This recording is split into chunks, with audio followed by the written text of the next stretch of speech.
Hey, I'm Jim the GM, and we are playing our fourth game in our Eberron setting series, where we are the finders of things. I've got with me tonight Caleb and Matt.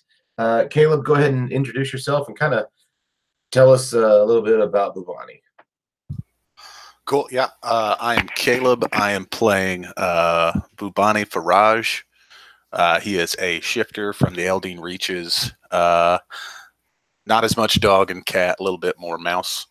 He's got red hair. He used to walk around with these sort of epaulettes hanging from his shoulders that he was very proud of.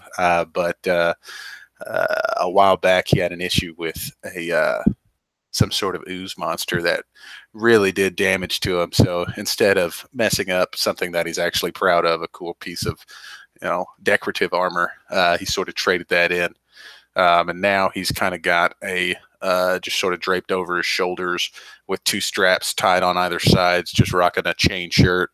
He's got leather pants that go down to about his knees, wears some tall boots, actually come all the way up to just under where the knee is, kind of tie tight. Around his chest, he's got just this sort of cross strap that connects to a belt that goes around him, and all scattered across this belt that goes around his outfit are just little loopholes and little spots. And there's one actually diagonal down his chest that he has a dagger kind of sitting in it. He's still very much into the finding of things aspect of it, but he realized that he was going to need to find some way to be able to extend his own existence so that he could continue to find things. Some of the things he contacted I shouldn't even say contacted, I guess, in one of his sort of out-of-body spiritual events, he had an interaction with the power that is granted to him, the personification, not personification, but it gave him some advice, and some of it's not real friendly. But he's sort of gone a little bit of a shift in personally. He's still fun guy, but it's Bubani Faraj, or as they say, the flute. Nice. Matt, go ahead. I'm playing Corsair Quinn. He is a dark-skinned halfling. Of note, his top knotted hair is in dreads all the way down to his feet, and quite black hair. He is wielding a shield and hatchet. On his shield, he also has a little fetish with some of his dreadlocked hair attached to that. He also is bare-chested, apart from the leather strap that is over his shoulder, and he has a new little fetish attached to that strap that he's only just gotten from a recent acquisition. On his legs, he's wielding, he's sort of got, it's kind of like a skirt, I suppose, leather, but doesn't really seem to protect him at all. And he is quite in tune with the spirits, but he has his own sort of way of communicating with them. He sort of sees them as his pals, his friends, and he's been that his whole life. He is a Jurassico halfling, but he doesn't know anything about the Jurassico heritage. He doesn't know anything about the house. He doesn't know really anything about how they operate. But he does have these abilities that he puts down to his communication and relationship with the spirits. And so, yeah, he's kind of interesting. He's a barbarian, and what else can I say about him? He has this bag attached to his belt that he can pull from and throw these balls of fur which resolve themselves into animals. And he has named each one of these after a spirit that he believes is inhabiting those animals. And we will probably see that at some point in the near future. Great, great, great. So where we're going to start off is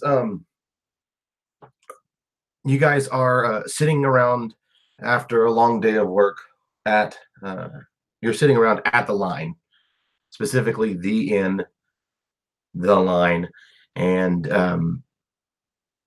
it's the end of the day. I mean, with as much time has gone on, you guys are getting into a point of the year where it's almost harvesting season at this point, or at this location in Karnath. The weather's getting chilly, but not unbearable by any means. And excuse me. And looking over a issue of the Korenberg Chronicle, you see some basic information. You have a top 10 list of new religions coming out of Thrain. And again, it's showing it to you like the top 10 on the radio. This is number 1, Silver Flame, and it's almost as if it's a joke because it's the gnomes and they don't really necessarily care about it, but they're like, yeah, who would have thought that this one's number 1? But then number 2 is the Church of Bitter Feelings, and it's like up 3 spots from last week. Number 3 is the Church of Flying Spaghetti Monsters, and that's down a spot from the week before. And it's just showing it to you like it's almost as if it's in the comics section. You're looking around and you see about trade negotiations are getting heated between Aundair and Brayland due to the fact of the people of New Siri and causing a little bit of an uproar in their efforts to not necessarily be recognized as a country or claim land for themselves, but to still be recognized as people from Siri rather than or mourners. And even in Aundair, there is an odd article about it says a dwarf on his last day of work helping put out a fire, and there's even a quote from a Mr. Bum Jumble's Rotten Squat. And what would that quote be from that article there, Caleb?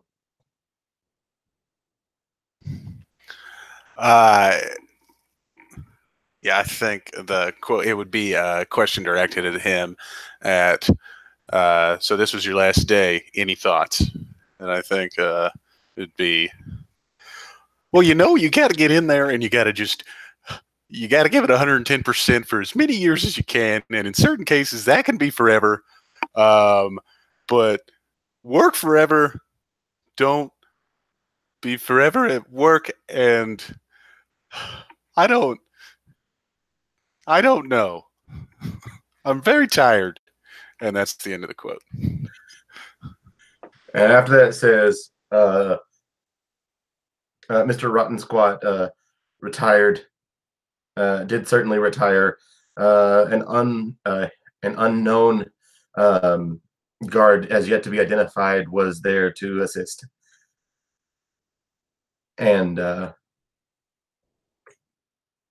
then you see, like, in the Dear Abby's tabloid portion of it, the pushing conspiracy theories. The gnomes are trying to push out some information to see what bites, and everybody pretty much knows this part of the Korenberg Chronicle is not necessarily always true, but depending on the correspondence that they receive about these next few pages, really will dictate where they go look for information, where they go to find their stories, and even change the way that they write.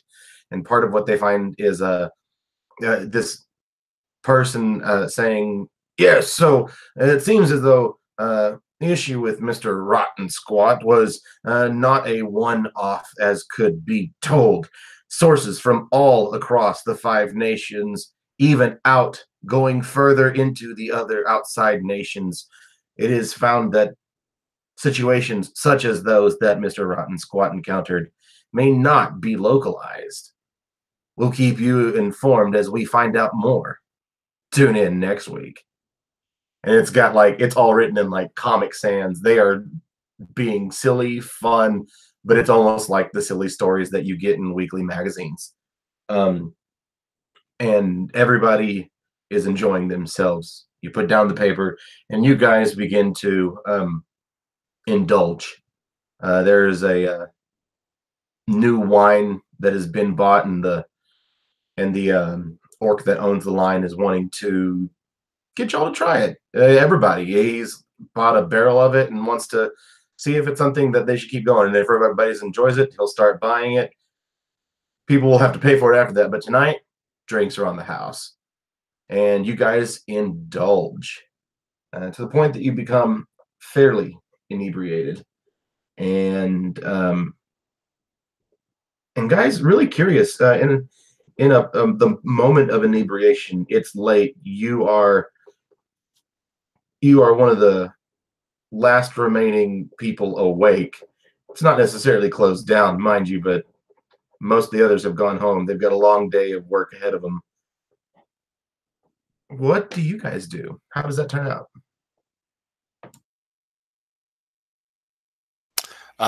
So I think we would probably get to Flu, and he would be in the middle of his arms up, and he's talking, and it kind of closes in, and he's like, and that's the first time it talked to me.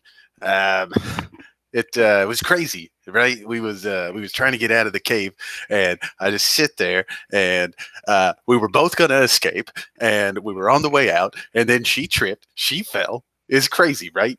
And the only way that we were going to get out is I was going to have to pull her up by the ring. And you know, I thought about it, and I don't actually think she was going to get out. So you could say a moment of weakness. I wrenched it, tucked and pulled, and I killed her right there. I mean, it's something I think about all the time. Yeah, sure, of course. It's not something I'm proud of, no. But it's definitely kind of led me to this point, which you could be upset if you wanted to be, but I'm not. But yeah, I killed her. Probably. I hope that the last thing she saw is the water closed down over her face. Hopefully it wasn't me. It was maybe just the reflection of the way that she started to look. If anything, this was probably all her fault. Right?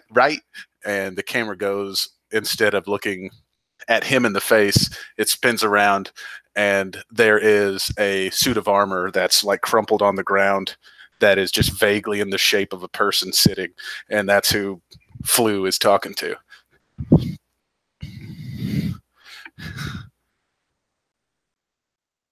Very nice. I think so. Just as a prequel, Corsair Quinn has sort of been brought up most of his life in a fairly nomadic tribe. So alcohol, at least hard alcohol, would not be really very common. They'd probably make moonshine, some variation of moonshine. But as far as ales and wines, he's not used to them at all. And so he'd be trying a little bit of everything. And he's not used to it. And so going into this overindulgence, he is quite vocal, and his mouth is a little potty. I don't want to ruin this stream with expletives, but let's just say that there are like every second word of his. He's just like, oh, mate, this effing happened this one time, and oh, effing, it was so good. But I think what gets him carried away, and he gets really angry about it, slamming his cup down, at the end of every sentence. And he's talking about when he came back from a hunting-gathering mission, and he talks about that he was sort of stripped and dragged in front of the council of elders, and he had no idea what was going on. Dragged through the dirt. He was, and I was coughing, and there was so much dirt. It was all over me. And he talks about that, and the elders being so super serious, and they start reading out a list of charges against Corsair Quinn. Oh, and they said that I had robbed this carriage and I didn't know where the carriage was or what there was, but apparently there was stuff in me tent, and I wasn't effing me. And he just goes on, and he's like, I couldn't defend myself, and because they had this evidence in my tent. And yeah, he just keeps on going on about this, and about how there's all of these fancy things in his tent, cheeses that he'd never seen before, and how they bought out the cheese, and they said, well, it's going to have to now be sacrificed to the spirits, and that the cheese was sacrificed to the spirits instead of being eaten because he had stolen it. And Babani is probably like, what? They can't do that. But this is what's happened, and this is the story that Quinn expresses with all of these expletives. Sacrificial cheese, indeed. That's awesome. So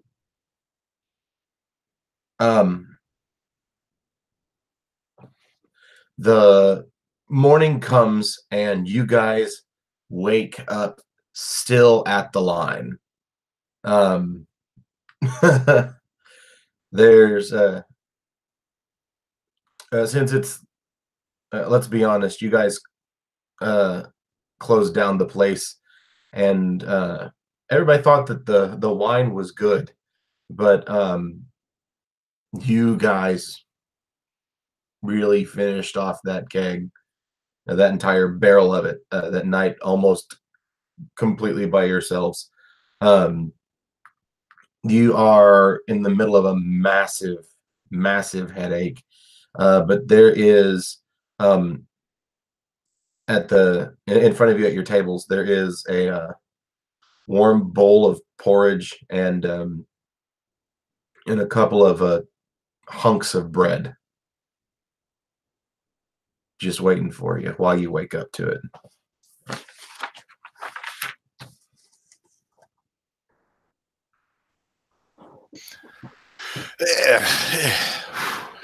Yeah, waste not, want not.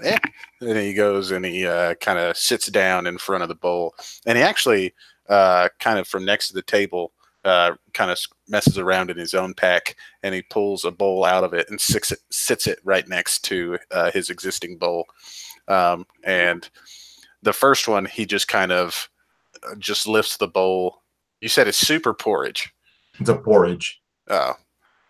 He starts to do that, and then he realizes that it's not moving. So he sits it. He sits it, and he eats half of it very, very quickly, and then he gets some water, and he pours it into the little bowl. And once it hits the bowl, it kind of turns into this like broth, and he takes the broth and he pours it back into the rest of his porridge because he doesn't like thick porridge, and he sort of mixes it around to thin it out a little bit. But then he goes back to eating. Quinn's porridge is so thick that it's almost crunchy, and he's loving it. There's occasional crunch as he's spooning it into his mouth, and it's that grating, almost nails down the blackboard kind of thing. It's like, oh! Everyone sort of cringes around the table. He's like speaking with his mouth full, and he's like, oh, yeah, gee. What? Did I say the thing last night? I don't even remember. Yeah, I mean, I thought you was going to say something, but you pretty much just stared at me all night. It's a little creepy. You were a real riot drunk, for sure. Oh, yes, that's all right. Yeah, well, I guess we haven't drunk much like that anyway. Back home. Wait a minute. Maybe you did. It's coming back to me now. Did you say something about cheese last night? You did. I remember now. Is the greatest cheese because no one could have it, which is crazy because I want it. Because I want it. I don't know cheese. Yeah, he kind of digs around in his bag, the same bag with the bowl, and he pulls out another hunk of cheese. And he takes his fingernails, which have sort of grown out, and he shreds across to kind of give his liquid granola a little cheese covering.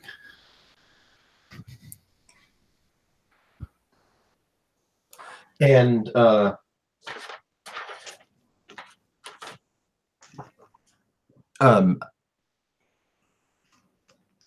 was I going to say?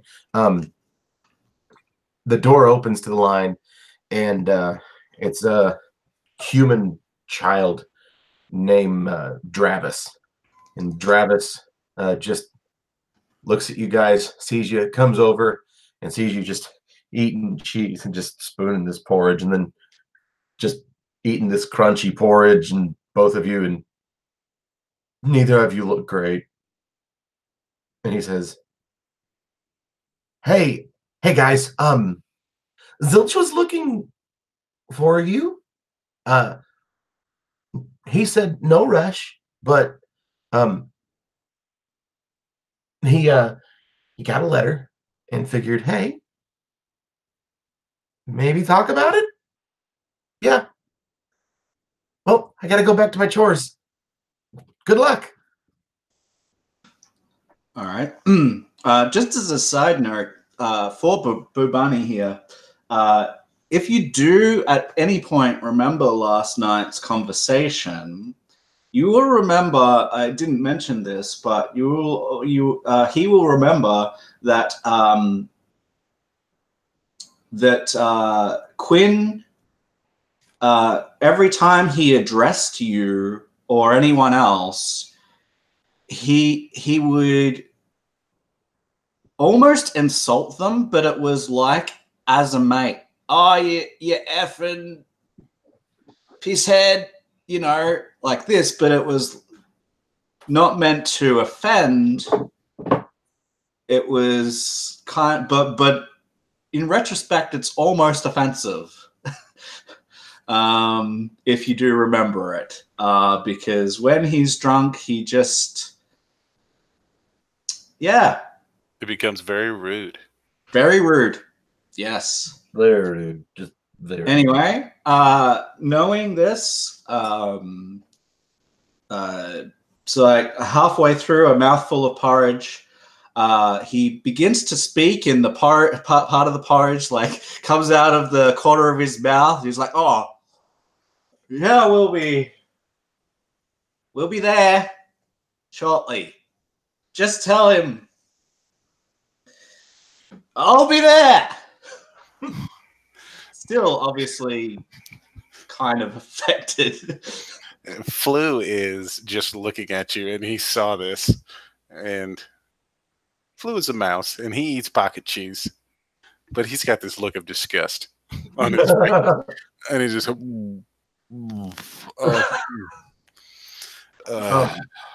As you that look on your face, the door opens back up, and Travis comes back and goes, "Hey, by the way, have you seen my dad?" No. Okay. Hey, what's he look like? Is he was he the guy serving the booze last night? No. You know Travis, and you know Davis, his father, the Kanonos. None of this sounds familiar to me. I'm not saying that you as Caleb recognize it. Okay. Oh, you know them. Of course you do. The Kanonos. That Davis the father and Travis the son. Yeah. And then the mom is Dravy. And the little girl is Dravies. But no, like Davis Kanono owns one of the smaller farms. It's nothing about it makes it stick out except for the fact that they're locals. So you're aware and slightly familiar with the family. Yeah, I don't think I've seen it. I've only been up for a couple of minutes, but yeah. Oh, the haze of faces. I don't think I saw him. Nah, I don't think so. Okay. I'm sure he's around here somewhere. You run along. Have a nice day. No, thank you. And he goes along. So, since he's just gonna be sitting there, I think I'm probably gonna try and get ready. You think this is a big deal? What you think? You think Zill's got some good news for us? What are you thinking? Well, I guess we can find more stuff. I mean, don't know about you, but probably use a couple more hours night. Well, I'll tell you what. I'm gonna get my stuff together, and I'll just meet you, and we'll get going. What do you think? I'll just meet you right here at the table. You finish up, take your time. I'll just dip my head in a bucket of water. She'll be right. Yeah.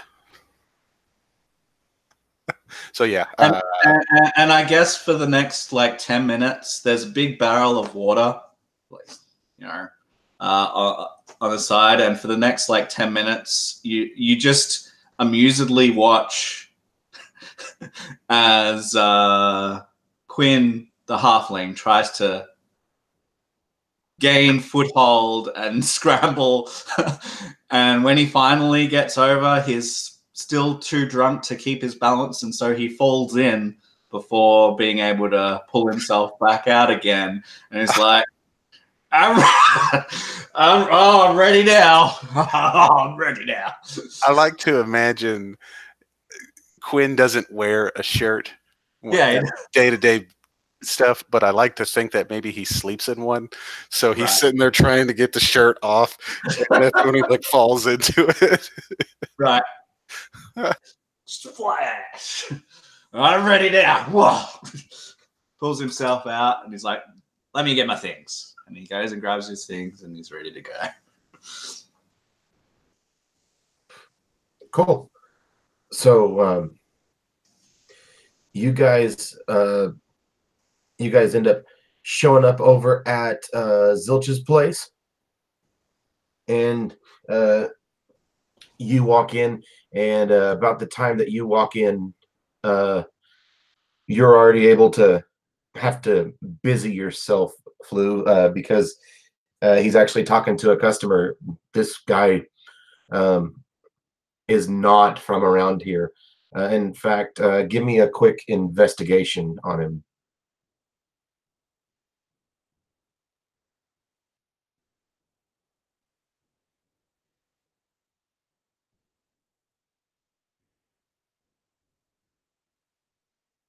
I'm muted. 15, sorry.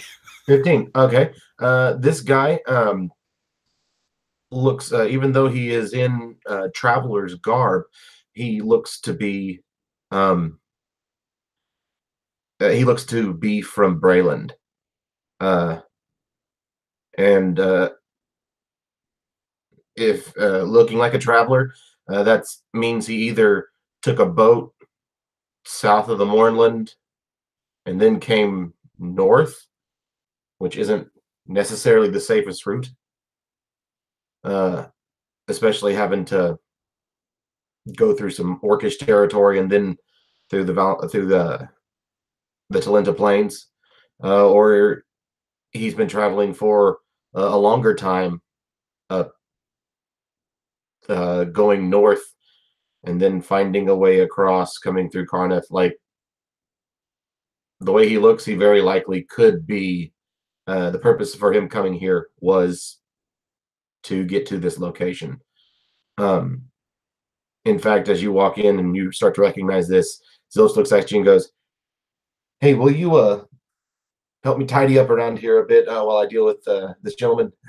Thank you." And as you're in there tidying up, what's your passive perception?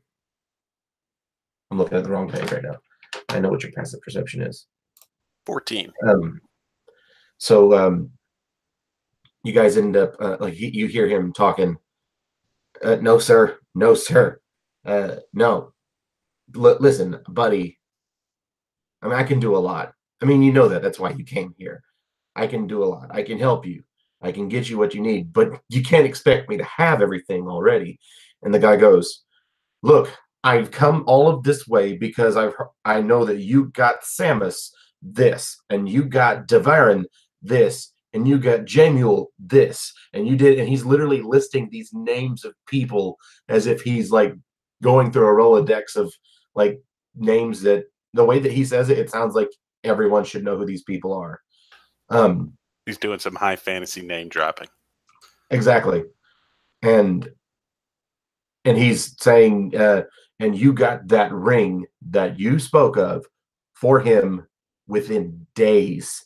You did this. I've come here with a pretty penny. I am ready to drop what I have to drop because you are the one who will get it and not ask any questions. So what I'm going to do is I'm going to go find that inn. I'm going to stay there. And as soon as you're ready to talk business, I will be happy to leave this town. Zilch. And he stops his movements and his overly exaggerated self, and he goes, "Zilch,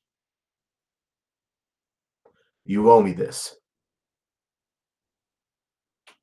And he turns and he leaves. And as he's going out the door,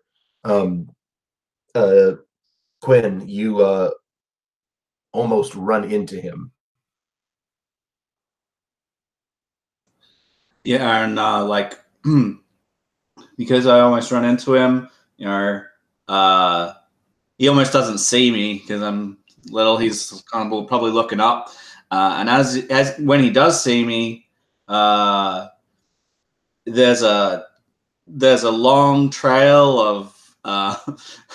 of water droplets leading all the way from the tavern to Zilch's place, and it's just a trail of water from his still wet hair.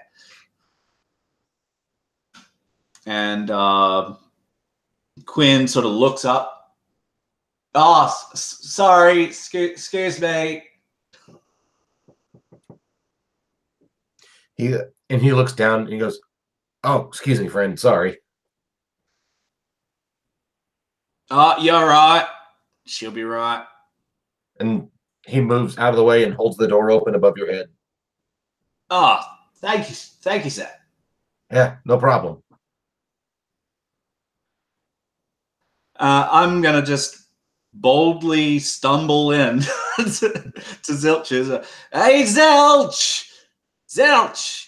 Where are you? Huh. He looks up at you, same old Zilch as ever, unfazed, done doing his business, and he looks at you and like, "Oh, you two look pretty rough." So, was the wine good? Yeah, yeah. Hey, listen, who was that guy? Oh, that's Trevor Ealis. What? Trevor Ealis. Trevor Reals. Got it in one. It's a good one. Yeah. So, what's he after? He says that you owe him something. Is this one of your college buddies? I wouldn't necessarily call him a college buddy. I don't owe him money. He let's put it like this. He simply did me a solid. He did me a favor, and I owe him a favor back. Well, did Mr. Aioli give you a list of things that you need, or what is it that he's after?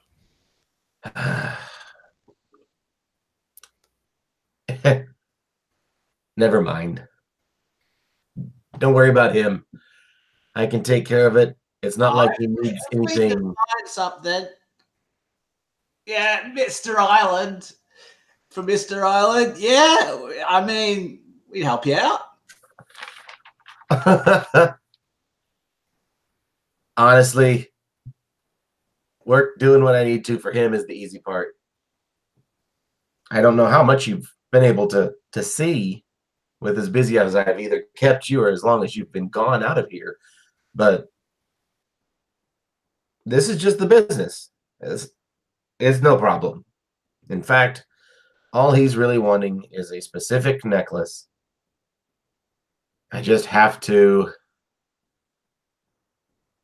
It's harder to buy the necklace that he wants, or rather get it made, than it is to enchant it to do what he wants. Is it like a necklace that doesn't know it's a necklace? Because we got one of those. A necklace that doesn't know it's a necklace? Yeah, you can detect it.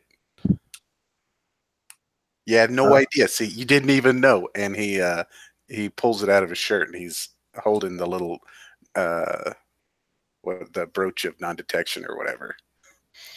And he's like, "Is it this? Hey, because this is a necklace and it doesn't even know. You didn't know. I didn't know. It's crazy." No. Actually, all that he's looking for right now is a necklace that he can wear, and it'll basically help him stay underwater indefinitely. He just,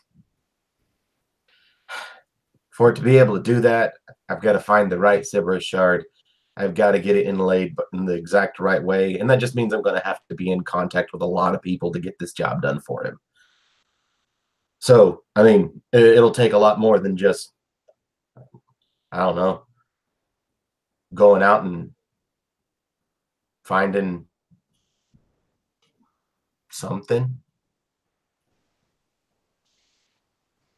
I mean, honestly, I've actually got something for you. Someone sent me a letter In fact, it's I figure this one will be more interesting to you. So remember those hoof print boots you guys mentioned? Yeah, of course. Facilities pack. Well, so turns out that there's some, I don't know a better way to say it other than they think that they may have a lead on those guys. And even based off of what you guys have talked about, didn't you say that with the goblins surrounded by a bunch of hoof prints? Do you remember when I sent you to go get the Goblin Brothers? Yeah, and the one was hiding. Right, right. Yeah, of course. You think that that's connect? You don't think that's just horses. You think that this is you. You are a conspiracy theorist, and I love that. Well, I mean, you got to understand it's part of what's kept me alive, but also they keep seeing the same thing, same kind of sets of footprints in a couple of other watch reports out of Vedekar. In fact, recently it's been, well, I don't know a better way to say it. Based off of the information you guys have kind of fed me when you just keep me updated on what you're doing, these new sets of hoof prints are being accompanied by halfling prints, small boot prints. So there could be gnomes, I guess, too, or other goblins. But either way, a small person. And you said you found one boot. Yeah. Oh, there's probably more, but we had other concerns, like an army of undead like them, and I want to go back and do something about that, but apparently they just go on forever, so we couldn't do it right then. Maybe one day. Well, there is a. I do have this letter, and so he just holds it out and walks over to you and passes it to you, Quinn. And he goes, "This is an invitation to, to come, maybe help out. There is a watch post halfway between here and Vedekar that I guess has been following up on what's been going on and keeping tabs on what you've said and just see if maybe there is some kind of connection. So they think that you could be helpful. And, well, I mean, I don't have anything else I need you to do for me right now. So you could also go back over to the inn and I don't know the last time that you talked to him over there, but maybe someone's come through town that maybe you could talk to, or so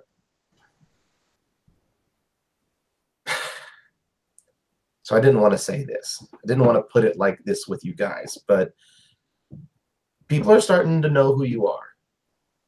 Not just the people around here, but if the watch wants to maybe get you to help out, that's a big deal. It's a good first step. But that also means that it's not just, the good guys who are noticing you. It's the regular everyday Joe who's hearing about the people who have, well, helped out and finding tombs and helping take care of the people around here and, well, helping an old gnome. But so you're saying we should deal with this Joe fella? oh no, I got him. But talk to the bartender. He I think some people have talked to him about you. Or at least that you'd be interested in. Right. Sure. Yeah. Yeah, Why not? plus that Trevor Cialis guy might have something like for something we could do to help out. Yeah, we might even find a necklace with one of those Subaru shards. I found it. He holds the necklace up again. Yeah, that's a good idea. Let's go see if this is what he needs, and then we'll collect the rewards ourselves, Zilch.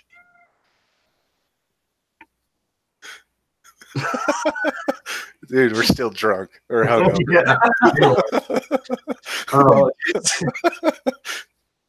Cool. So with there, let's go ahead and take a pause real quick and come back in 5. Okay. Sure. Cool, guys.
Hey, so what about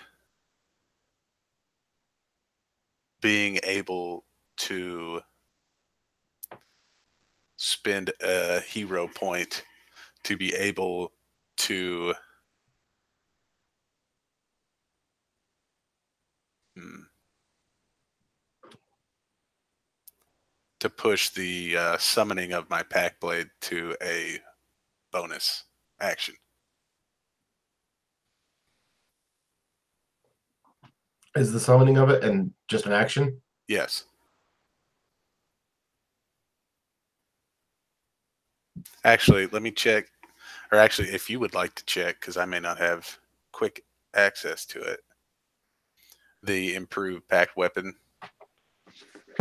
I don't know if that makes the summoning a bonus action. I know that it allows me other stuff, but I don't know about the time required.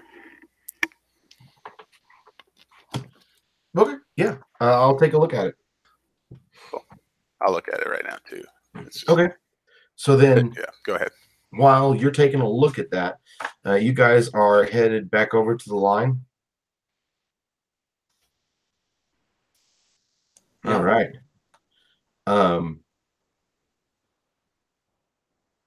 When you get back over there, you are greeted by the only other gnome in town. His name is Willie, and you walk in and he goes, "Well, guys, did you already back for more? I mean, drinks aren't on the house anymore. You already finished all that off, but." Well, I guess welcome back to the line. We haven't cleaned up your stuff yet, so if you didn't finish your porridge, it's still there. Yeah, that sounds gross. Cool. So yeah, we probably should have asked, I guess, when we was in here earlier. But Zilch, he wanted us to come over here and talk to you. Has anybody come by and asked for us? Well, actually, yeah. I guess in a way, since you find things, they did.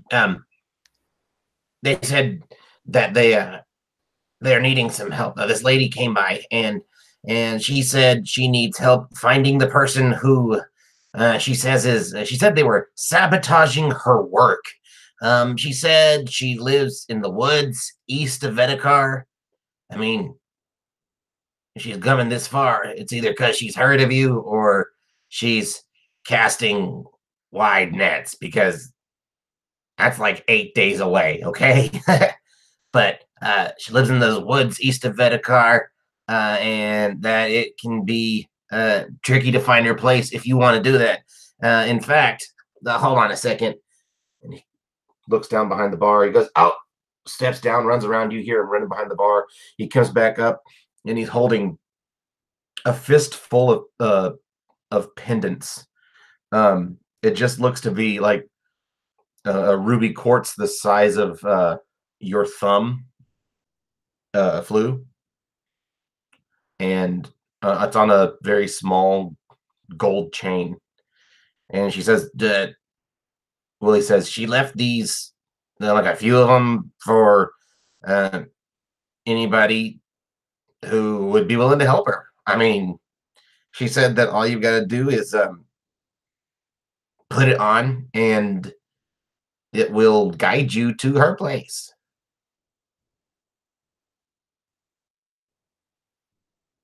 She didn't really explain a whole lot more, but hey, if she's got enough to be passing these things around, quartz may not be worth a whole lot, but by God, it's a bunch of gold necklaces here. uh, and let me see, there was, and he reaches under the bar just a little bit into a small little slot and pulls out a book, flips it, and goes, "Oh, yeah. Guy from Vedekar said his name is Hilti Mabaran, and he says that he's part of the watch, and Huh. Says they found a dead man, and they think he's from here. I mean, I guess you could check that out.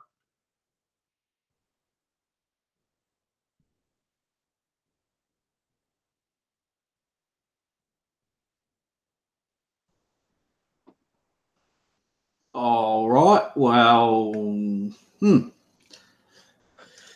Uh, is there any other people that have been asking about us? I mean, Zilch said, uh, people have been talking about us. Well, like I said, I've only got these 3 pendants, so I kind of assumed that the lady meant for her to go to 3 of you. Hey, where's Din anyway? I think he might have, I think he's a quiet drunk. Maybe he took his booze upstairs.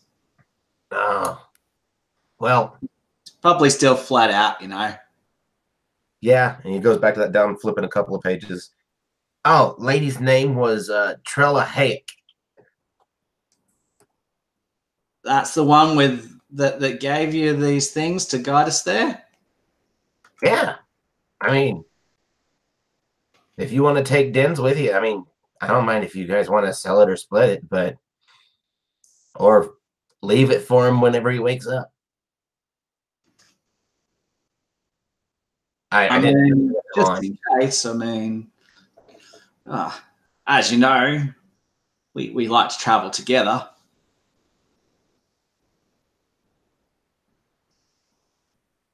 Well,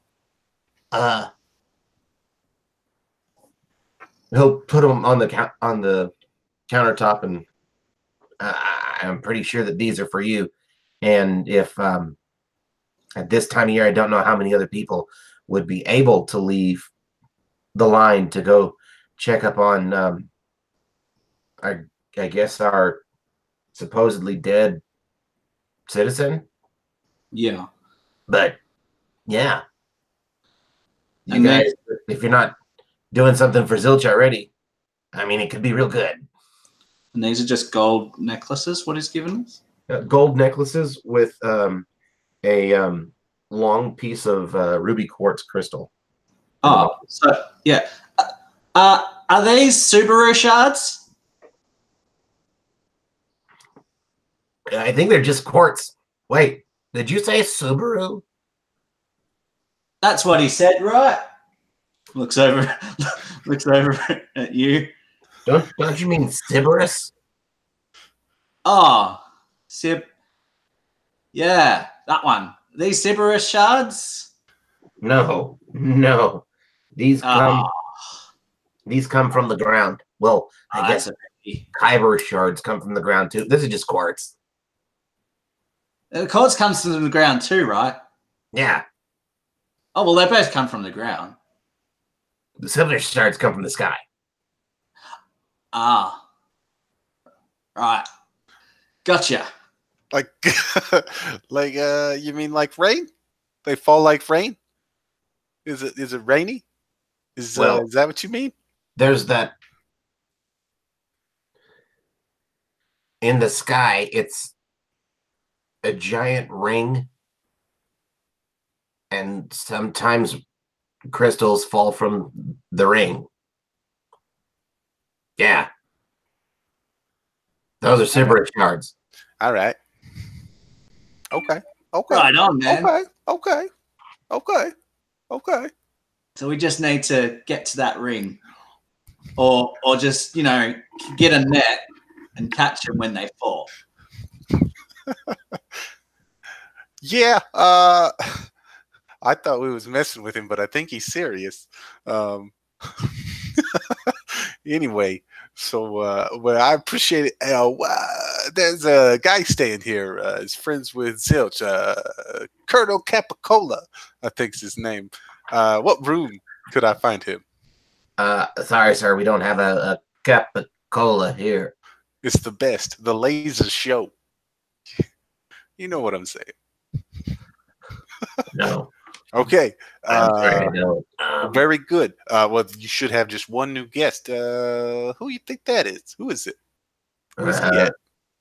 Oh, Mr. Yalis got in this morning. Aioli. Hey. Yalis? Okay. Yeah. All right. Anyway, it's great. If you was us, which one of these sounds the most fun? Oh. Well, Which one looked like they had the coolest stuff for us to have? well, I guess this is really just a matter of personal gain versus what is for the best for the people of our locations. well, obviously, if they think that one of our people have been found dead in Vedekar, I mean, that's probably the one that would be best for our community. At least just to make I mean, sure it's on the way, that right? Like that chick, she's like 8 days out of Vedekar, so on our way we can check out this dead guy or what's happened. Yeah. well, you could do that.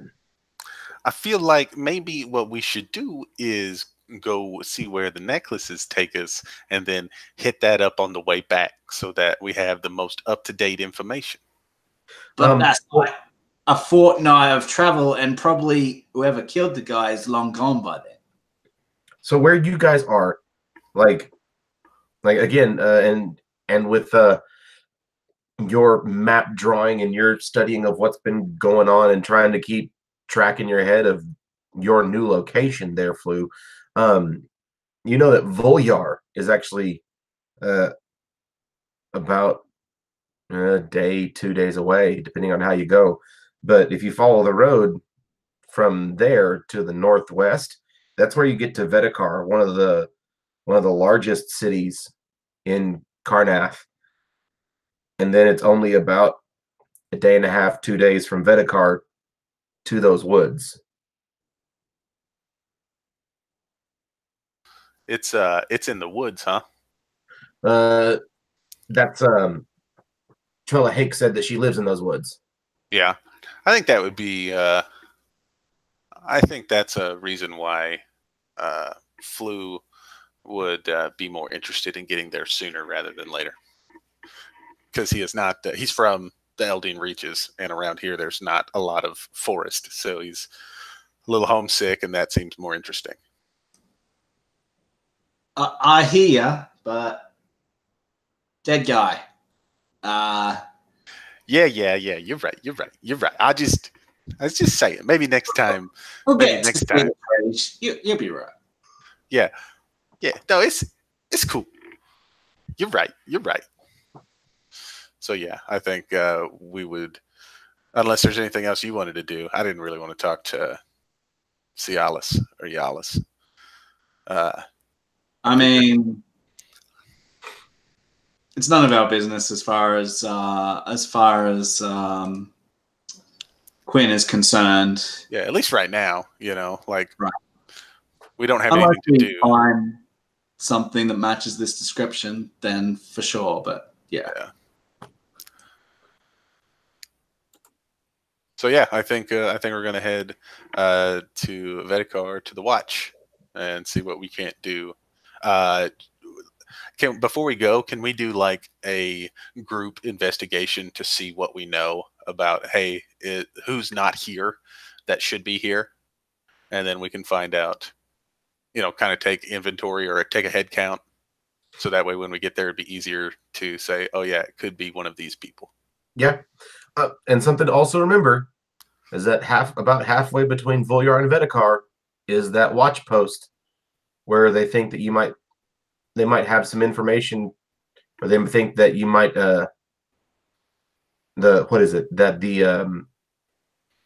horseshoe prints issues that you've been running into. That's about halfway there. All right. Well, we'll hit all the important quest stops on the way. But yeah, especially this horse thing. I think that's the concession why Flu is cool with it, because he's like, this is still kind of about us, for us. So he's okay with passing on the woods this time. So yeah, let's go there first then. Sure. Okay. So go ahead and just make. So the only adjustment I'd like to make real quick about the visual for Flu is now he has crossed the other direction on his chest is essentially he's got a quiver with arrows. All right. But he doesn't have a bow. He doesn't have anything but a little dagger on his chest.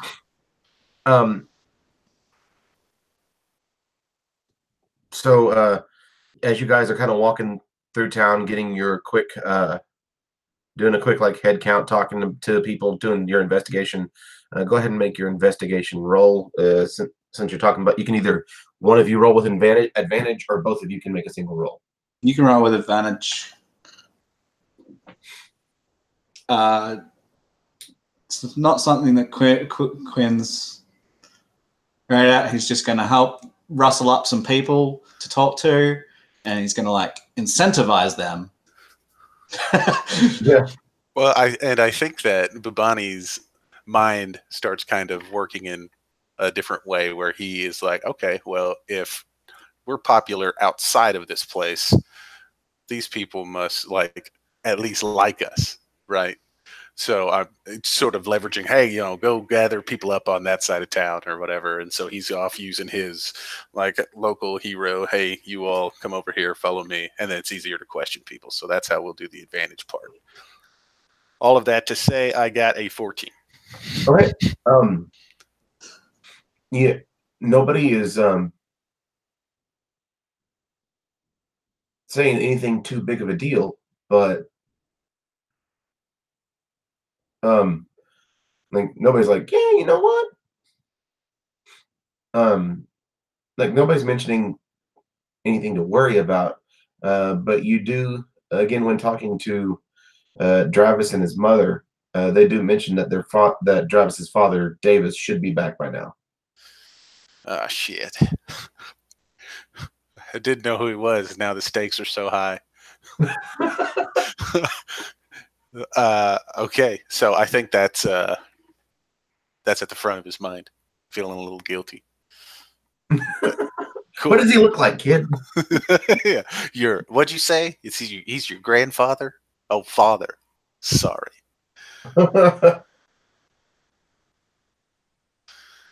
But yeah, so that would be person number one.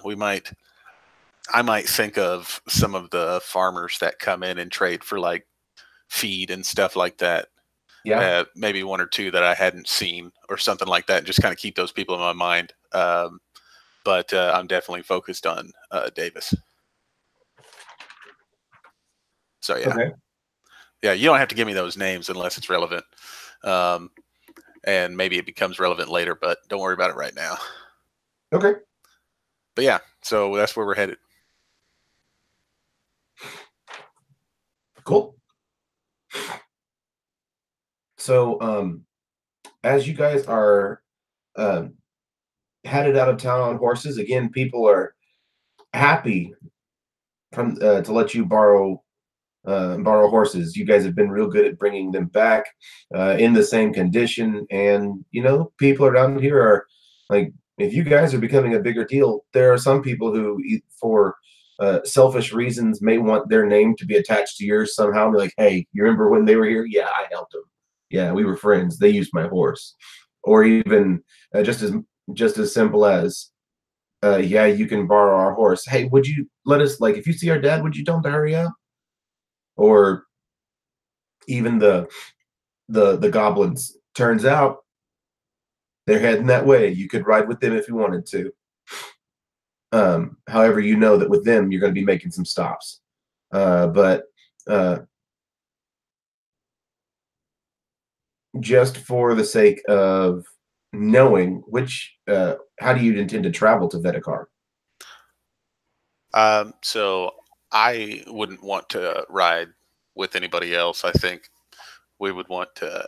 I don't know if you would ride your dinosaur or not, but if that was the plan, I would definitely use the rent a horse system, and I'd just take a horse. Yeah, I'd be riding. I'd be riding my dinosaur. Nice.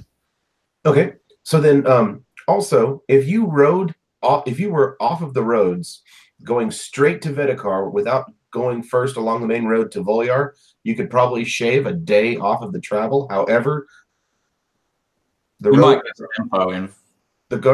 are guarded, and you're also thinking about stopping by that watch station. Yeah, I think we're definitely going to the watch station. So yeah, so that's definitely where we would go. Okay, and I think we'd travel quickly, but not exhaustively. I don't think we're in that much of a hurry. We'd like to get there. So you're basically you said it'll take 8 days. We're on the 8-day schedule. Yeah, we're on the 8-day plan. Okay. At least. Okay. Yes, so we should be headed to the watchtower then. Okay. So as you're on your way out of town, you hear, "Hey, wait up!" And Zilch comes running up, his little legs carrying him as fast as he can, and he's holding onto a sack. And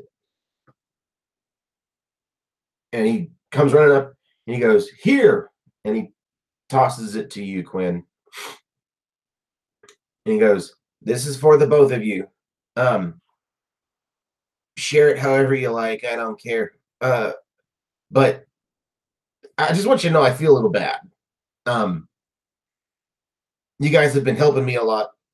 You've worked really hard. You've really spent your time proving yourself, and I want you to know that I appreciate you. So I've worked up something here, okay? Kind of testing this out to see how it'll work. So let's just keep this between us, okay?" And from out of his back pocket, he pulls another sack. He reaches into his front pocket, pulls out a vial. You recognize it. It is very nicely labeled as like healing. He takes it, throws it in the sack, and all of a sudden you feel weight in your sack that you're holding on to, Quinn.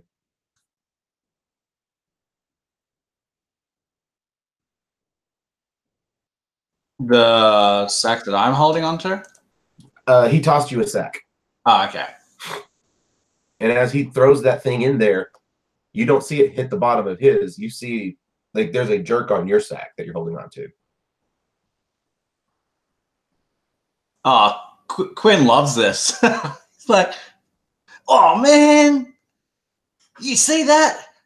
And he would open the sack to see what's inside it.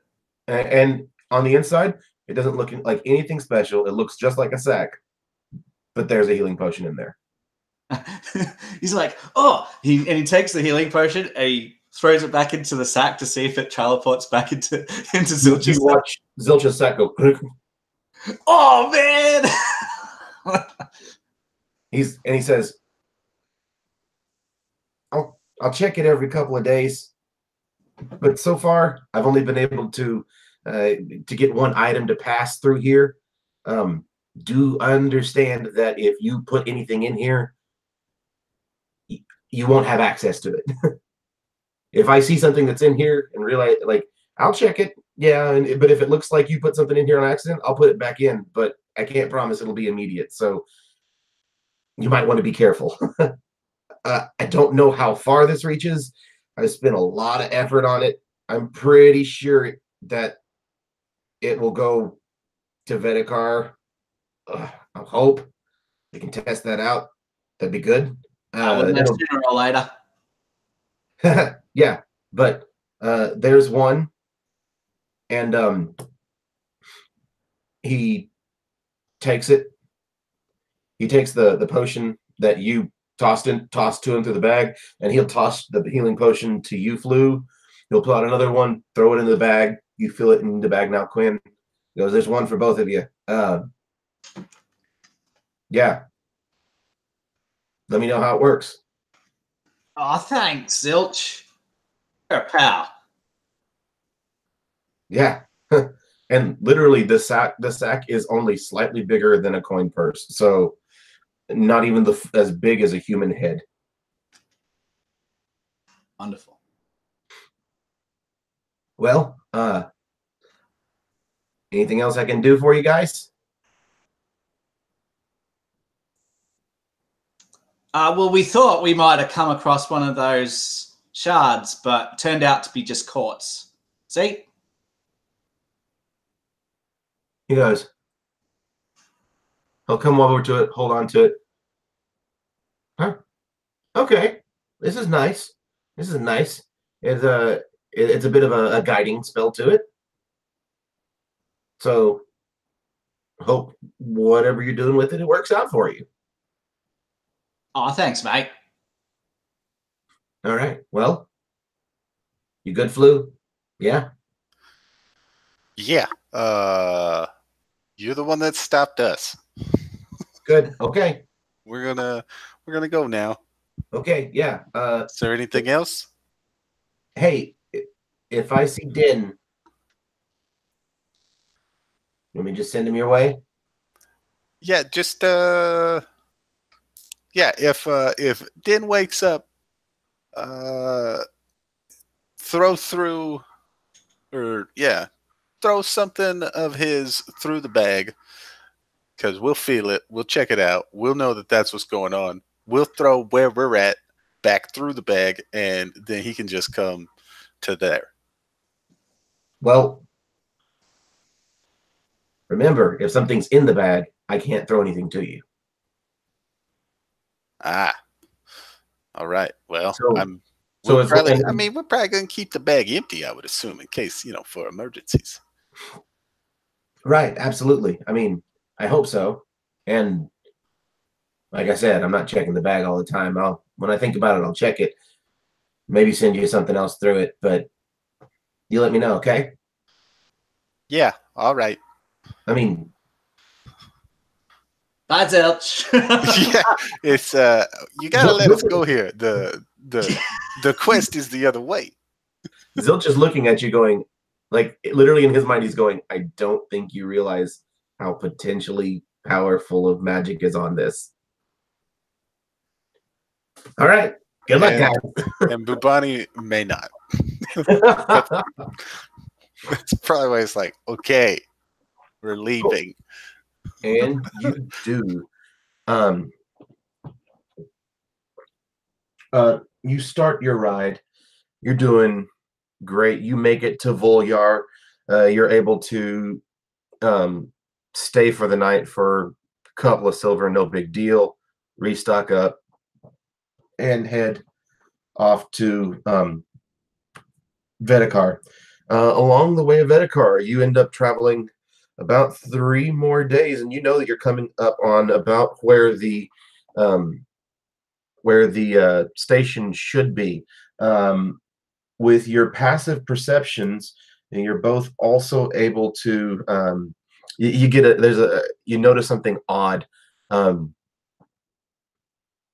this third day, there is a lack of House Orion patrol. It would be on this day that while sort of walking, letting his horses, or as the animals sort of rest before the next run, he kind of gets in this state where he's almost catatonic and his eyes are open and they're just shifting and looking all about him. And he just reaches his right arm up and he sort of makes a fist in the air, and inside the fist, a smoking bow appears. And he would put it in one of the loops on his back. Okay. And when I say third day, I mean this is the third day from Volyar now. You've traveled a total of 5 days. Sure. Okay. But yeah, once there's less protection, he's going to make sure he's armed. Okay. And that's yeah, that it is odd. You are on one of the roads. Orion, their entire job is the lightning rail and the roads. and keeping everything running and safe. There's other people on the roads. There's just no sign of guards right now.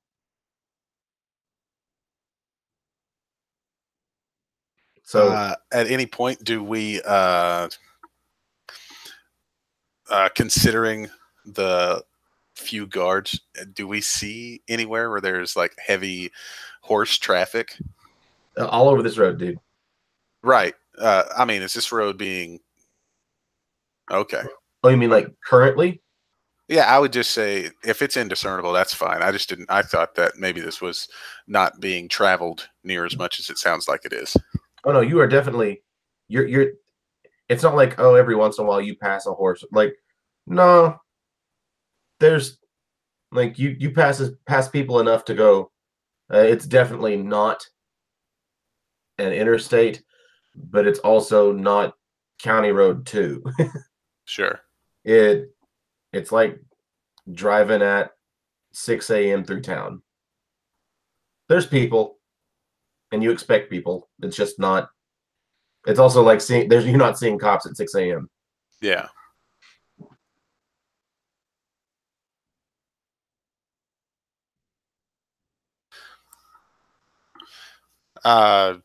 Is there anybody else that's traveling the same direction we're going at the same speed we're going? In general, yeah. We could even say that you guys found someone early on leaving Volyar and struck up a conversation with them, and maybe you're traveling with another traveling salesman or an acting troupe that's going around, or So I think as we travel with them or run past them or slow down to talk or whatever, I think I'd probably bring it up in passing. Like, seems kind of weird that nobody's watching the roads. One of the gentlemen looks at you and goes, "Yeah, well, I mean, it could just be that we've hit up a spot where there's a gap in their patrol. It's no big deal. It happens every once in a while. I would be more concerned if it stays this way. That will be something for us to worry about. If it stays where we're not seeing any of the guard patrolling, that could be a sign of danger. But I think he would pull out a hand-drawn map and kind of lean over and show it to him. And he's like, "Where do you think we are right now?"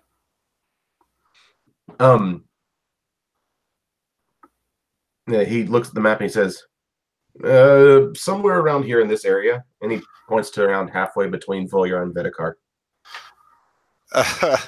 Actually, see, we're actually a little further north. This is, you see, where we're at. I mean, you're not wrong. We're just a little further up. Not a big deal. But yeah, thanks. And he'd kind of put draw a little symbol here, like a little dash. Okay. On his map. And as you look up from your map, you can see off in the distance, along where the road probably intersects, a watchtower. So I think this is us, Quinn. Yeah, looks like it. All right. So here's the only thing. If things gonna get a little hairy here, you do all the talking. You got it. So yeah, I think we head to the watchtower. Cool. You come up to the watchtower, and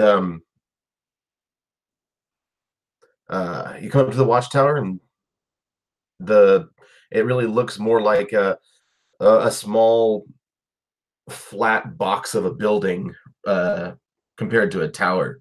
It's more set up like just a way station. The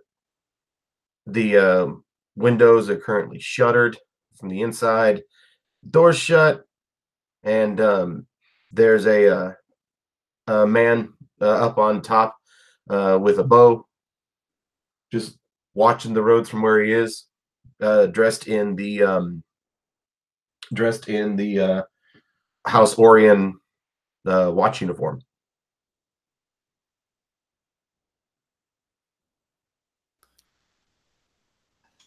G'day.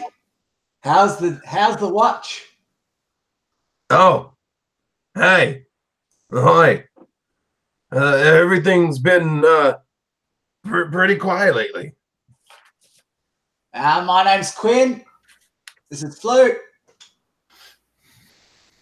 Yeah, Quinn, Flu. Yeah, we're from the line. You guys sent somebody down there because you got a body and thought maybe we might be able to help. A body? I don't know what you're talking about. That wasn't him. Oh, sorry, wrong watchtower. Yeah, I don't know anything about no bodies. But you do know about hoof prints. Ah. Hoof prints? What do you mean hoof prints? Well, Zilch boy. told us, Zilch, he's the trader. He told us that you've seen lots of footprints around, hoof prints around, from shoes that change footprints into hoof prints. Oh. Yeah. Oh. Yeah. Come on in. Right. You watch him walk away from the edge. I don't know about you, but this sounds like a nightmare. Go ahead and make an insight roll for me, guys. All right. Oh, nice. I should get some dice out. I don't have any dice. Insight. I got a 22. 8. 8. Okay. You're like, yeah, let's go inside. Quinn, you're like, something's wrong. So I'll just say it quietly to him. Just doesn't seem quite right, mate. And I'll pull out my shield and equip it. Just in case, mate. Yeah, I think Bubani would take his bow off his back and sort of be holding it nonchalantly, kind of down at his side, and holding the reins of the horse as well, but walking now. Okay. So yeah, I think if we walk, I would take a couple steps towards the door, but I would wait for it to open. Okay. As far as Quinn's concerned, he was invited in. Cool.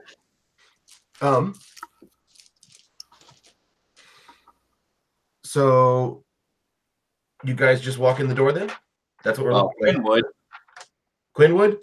Cool. Sure. Quinn, when you open the door, you are super happy you're like, cool, I'm just going in then. Whereas Flu is staying back a little bit. How far did you back you say you are, Quinn? Or Flu? I mean, so when we were talking to them, how close would we have been? I guess I kind of imagine that you're about just 10 feet from the door looking up to the roof. Oh, well then I probably would have just hopped down from my horse and stayed and not moved. Okay, cool. The first thing that happens is when you open that door, an orc comes running towards you. Okay. And he will make a quick little attack against you. All right. Yeah, it's going to be straight up crap. He goes to hit you, makes that attack roll, and with running up to you, you watch him just swinging like crazy as he runs into you and goes right past you to the other side of you. And you guys can roll initiative. The strangest thing that you see, however, while you're rolling that initiative, Quinn, there is a full-blown orc. He is shirtless. He has absolutely nothing.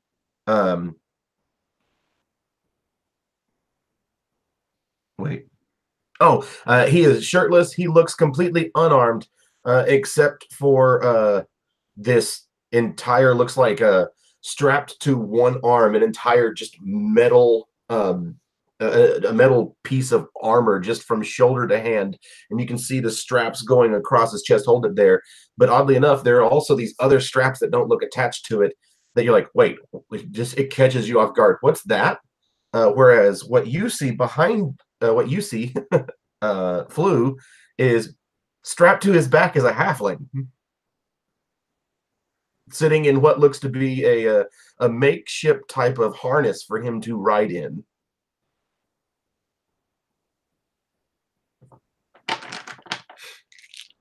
And let me get that. So, what did you get for your initiative, Quinn? 18. 18?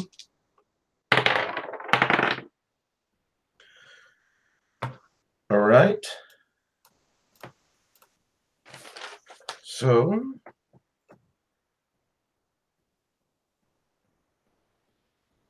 Flu has a 7.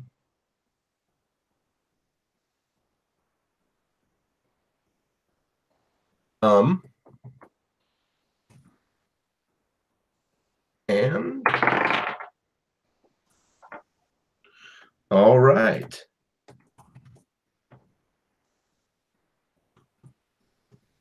Cool.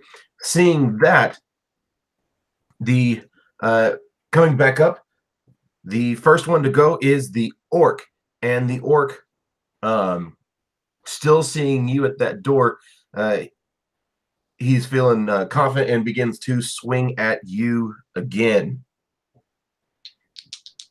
And the first thing that he's going to do is that first fist. He goes boom,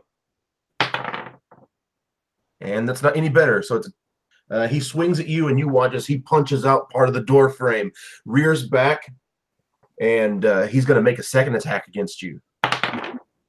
And that's a natural 20. All right. Yes. Well, Which is great, because this is, if anybody was going to crit on you, it would be this guy. You take 10 damage. all right.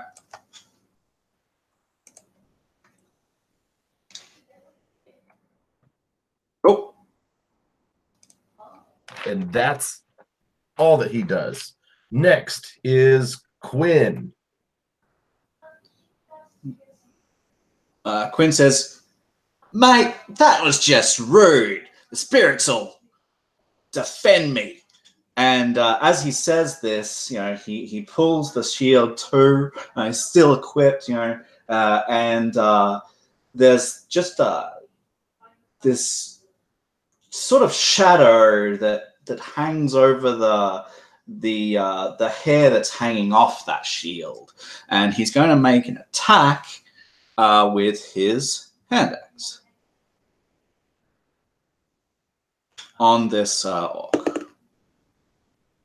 It's going to be a 16 to hit this guy. Absolutely.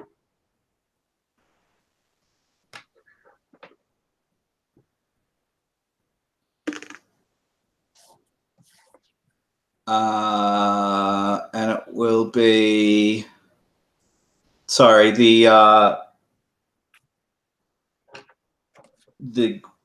image is him going into rage, by the way.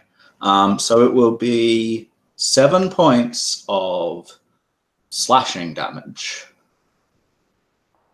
7 points of slashing damage. As you do those slashing damage, you watch him respond to it in a very familiar way.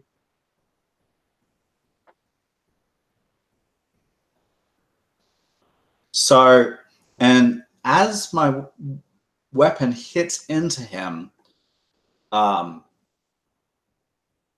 maybe in his peripheral vision, these ghostly shadows, a sort of, because he attacked me with that arm, didn't he?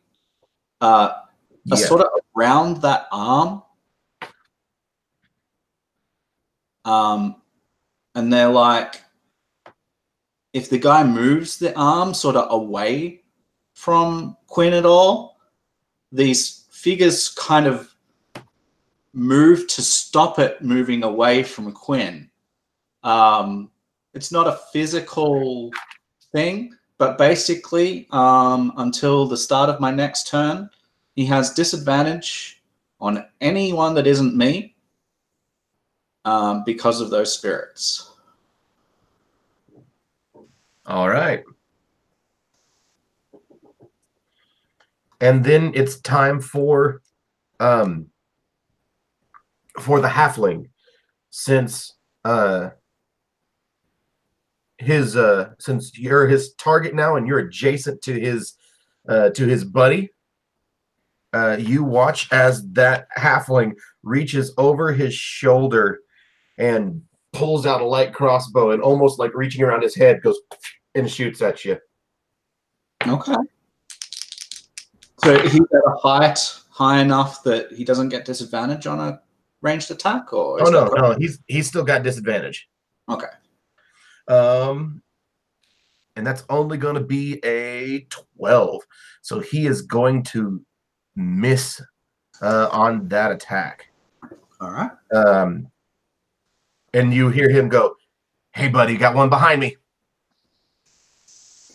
Blue, you're up.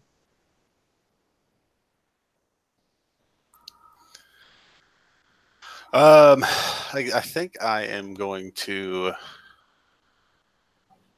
So, how big is this doorway? It's a typical size doorway. Okay. 5 foot, like wide enough for a person at a time. Right now, the orc with the halfling on his back is outside the doorway with Quinn in the doorway. But Quinn's on my side, right?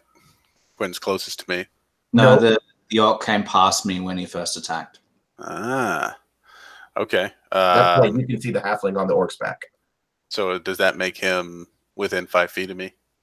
No, the orc and the halfling are taking up the same space. Okay, then I'm going to shoot him with my bow. Okay. I'm going to shoot the orc. All right.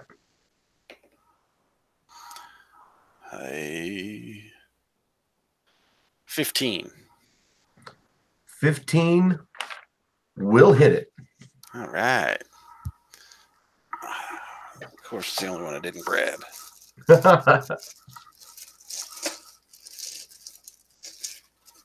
my god. Oh my god. There we go. All right. That'd be 14 damage. Is that magical? Yes, it is. All right. All right. That hit definitely gets his attention.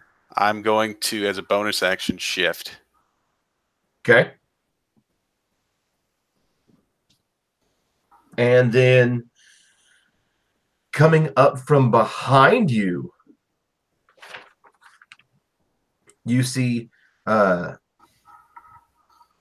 instead of a man, there is a small green creature come running at you, and it's a goblin from behind you.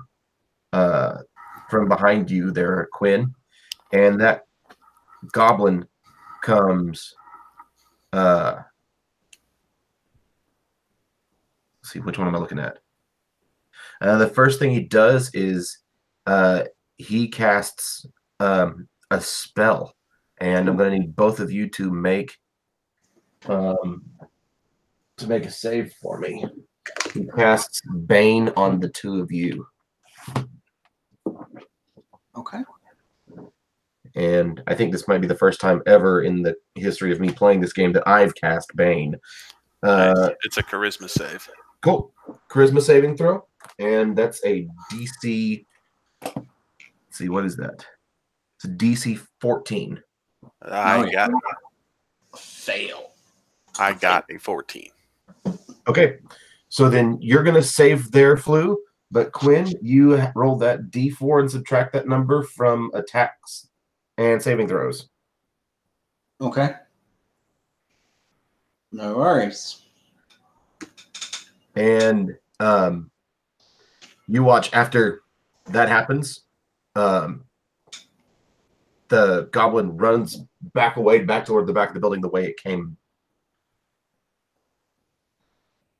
And the orc is going to turn his attention toward you there, Flu. He'll turn around and he'll move the 5 feet. He'll let you take the attack on him. Quinn. Okay. Oh, yeah. Like 23 to hit Oh, yeah. for 8 points of slashing damage. Nice.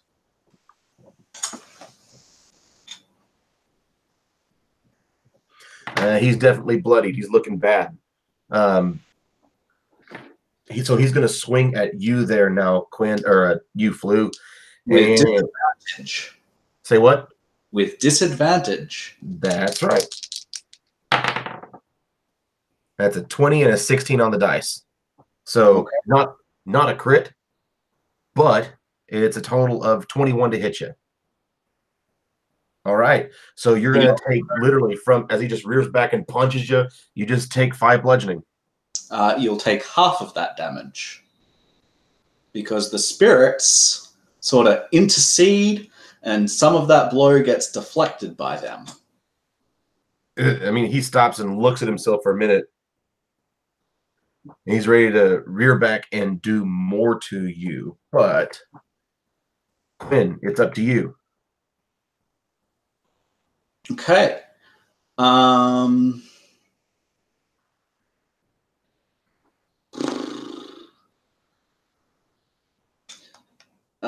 For freely, I guess Quinn would just call out to Fleur. You got that guy? Are you pointing at the one that ran away? As in the big, with the orc. Oh yeah, yeah. I think he's giving you a knowing, like, yeah. Yeah. I'm gonna charge at that goblin spellcaster then. Okay. Right now you can't see him. Actually, and I don't mean to interrupt here. I'm sorry. Because he finished his turn next to me, I will use my reaction to move away from him. 5 foot? Additionally, I can move up to 10 feet as a reaction. So I will, and this movement does not provoke opportunity attacks. Cool. So I will jump back, kind of keeping him clear in my range, so he has nothing to hide behind. Okay, so you say that I can't see this goblin, but did I see where he went? Yes, absolutely. You can see a set of, like, you'll walk to the back, turn left to go up some stairs. Okay.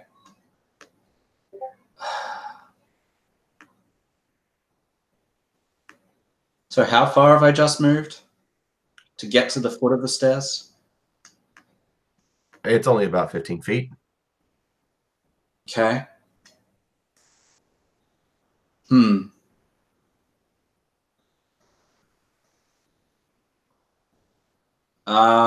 Sure. I'll go up the stairs if there's no other doorway. Okay. How much movement do you have? Or how much are you willing to move? I have 25, so I've got another 10 feet. It'll take 10 feet to get up the stairs. Okay. Is Cool. he within reach? When you make it to the top of the stairs, yeah, he's just there at the top of the stairs. Like, you get up there and he's like, all right, I will make an attack against him. And you know what? I'm going to do this recklessly. don't forget your D4 minus. Minus, yeah.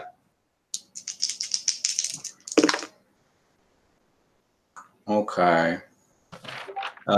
Say not natural 20. That will hit him.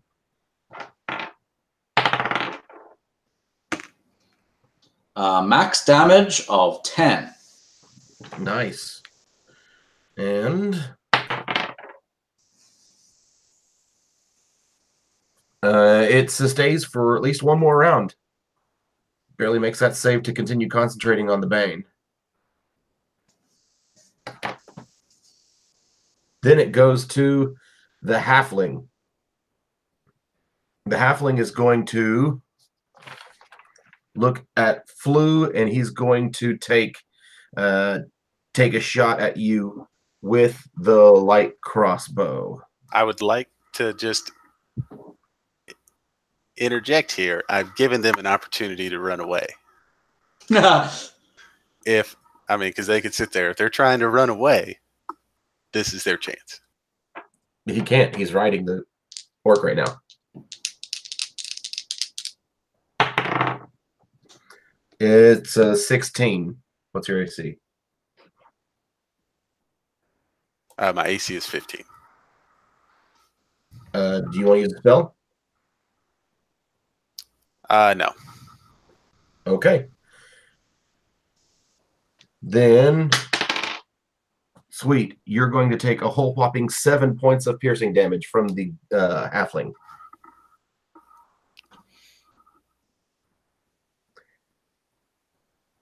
And he reaches down to his buddy and goes, I got your back. Let's get him. Flu. Can you ready an action after doing everything else? Yeah. Okay. I am going to put myself towards the door, but towards like the wall portion of it, still sort of triangulating myself to the orc and the door. Okay. And I'd like to be like 25 feet away from both points. Okay. And I'm going to basically, I'll ready an action. First, I'll yell, if you guys are trying to get out of here, this is your best shot to do it. And then I will ready an action to fire my bow if they run any direction but away. Okay. Nice. The goblin is going to disengage, move away, and immediately begin throwing rocks at you. Okay. That's a 15. I'm at 17 at the moment. Good deal. So that rock, it seems, even though he's tiny and doesn't necessarily seem to be the strongest of all the people you may have encountered, that rock is flying at you with a force to it. Okay. And will finish his movement going to the edge of the roof and goes, Boss, what do I do? They're up here. All right. And the orc. The orc says, the orc is going to run into the building. Then I am taking a shot. Go ahead. All right.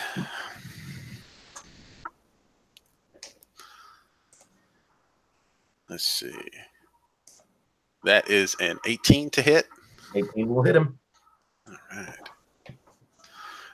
Nice. This D8 is the right one to find. That will be 13 damage. Whoa. All right. And he uses his aggressive. And then he'll move the rest of the way coming up behind you, running up the stairs, and he's going to swing at you again, Quinn. Okay. And he takes that swing at you. God, I can't roll crap tonight. You guys are lucky. That's a 12. Okay. So he's behind you now on the stairs, just swinging at you with his arms going crazy. And Quinn. Right. I'm going to ask you a question. Okay. So this goblin walked or retreated to the edge of the roof. Is there a barrier of some sort between him and falling off? Slightly. If I ran at him, You could shove him off the side, yeah. I think that's kind of what Quinn wants to do. Go for it. All right, and I've got advantage on strength checks because I'm raging. So I'm sitting at a 16. Yeah. I rolled an 11, so with his -1, he's got a 10. All right. So how this is going to look, and by the way, he's going to get an attack of opportunity, the big orc, because I'm just running at this guy. Cool. Yeah, that time it's a 22. You'll take 5 damage. Not magical. This is magical. It is magical, righto. I'll take 5. 20. It's fine. Yeah. So I'm just running, shield first, straight at this goblin, just bang, straight off the edge. And he'll take falling damage. So you're not really seeing anything, but you hear ah! And he's oh. That does seem fun. I just like the idea of just your shield like opening a door and there's just no goblin behind the curtain. It's a cool disappearing magic trick. And no goblin. And how far did I move to get? You watch him land on his face. Oh. Oh. And let's see if he makes the save this time. That's a no. He didn't land. He didn't land out here by me, right? Yeah, he did. Okay, cool. How far did I move? 25 feet across the roof. Oh, okay, yeah. So that's the best I can do with my turn. Perfect. And the halfling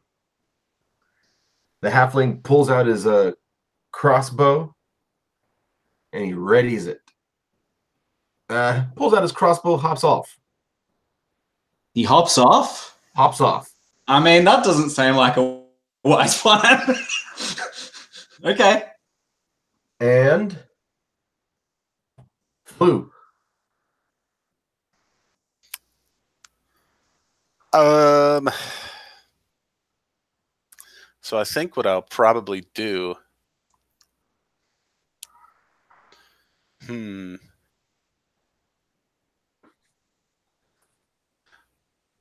How tall is the fort or the building? To the roof, it's about 10 feet, but for the retaining wall at the top, there's about 2.5, 3 feet area above that. I gotcha. And we haven't seen the boss yet, even though what's his name is up there now. Quinn is up there. No. These are all the people that we've seen. So okay. I think I'm going to.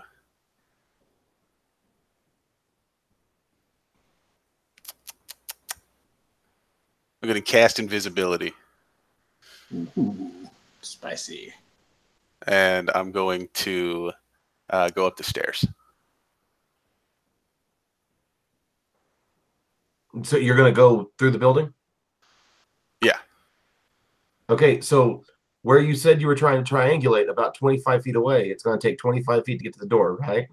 Okay, that's fine. That means I have 10 more feet. Okay, and then from there, if you go 10 feet into the building, it's another 15 feet to the stairs. Okay, that's fine. Okay, invisibility lasts more than a round. Right, just making sure that we're on the same page of how far you'll have to travel. Cool.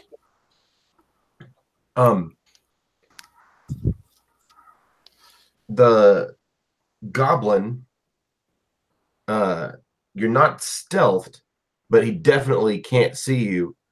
Let's see. High or low, Caleb? I walked in the building. The goblin is Yeah. outside, right? Right. High or low? We'll go high. Okay. Yeah. So from out there, you watch as a rock goes. You hear, and a rock goes flying past the doorway, still outside. He heard your footsteps, knows you went that way, but he thinks you went further down away. That you're the one running away. And so he's throwing rocks in the direction he thinks you're going. He does not realize you're inside. The orc goes running up to you, Quinn. As soon as he gets adjacent to you, that halfling shoots that bow. Yep. That's a nat 20. Okay. You like rolling them against me? Dude, you've also got resistance to this, so Yeah. that's I'm not complaining. you are the perfect one for me to roll these against, because then I don't feel bad. So 6, 12, 23. Oh shit. 6, 12, 18. That's what? 23 and 18? 41. Yeah. 41. So you're going to take 20? 20. Okay. I take it. And from there, you hear him shout out, because he's like, yeah, that's the way this works. And you hear him shout out, give up or come with us. And the orc goes, don't you mean and? And then swings at you. All right. That's a 16 again. So no, you're still at 17. Did you say 16. right on the? Did you say that's right on the dot? No, so I've got 17 armor class. So. That's right. I thought you say on the dot, but you said armor class. Cool. You bloody yet? Oh yeah. Awesome. And it is, incidentally, your turn, Quinn. All right. Make an insight roll for me.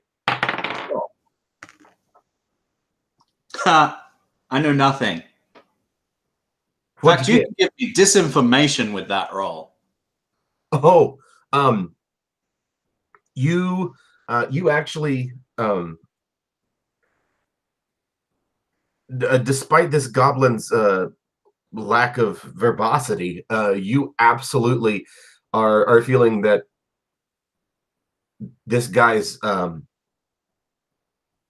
he's not trying to, well, that this guy is definitely planning on killing you, despite his ability to say it the right way, if you don't give up.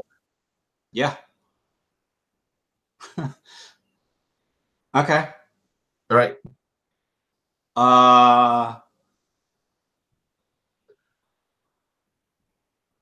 I'll attack this orc because he's up in my grill.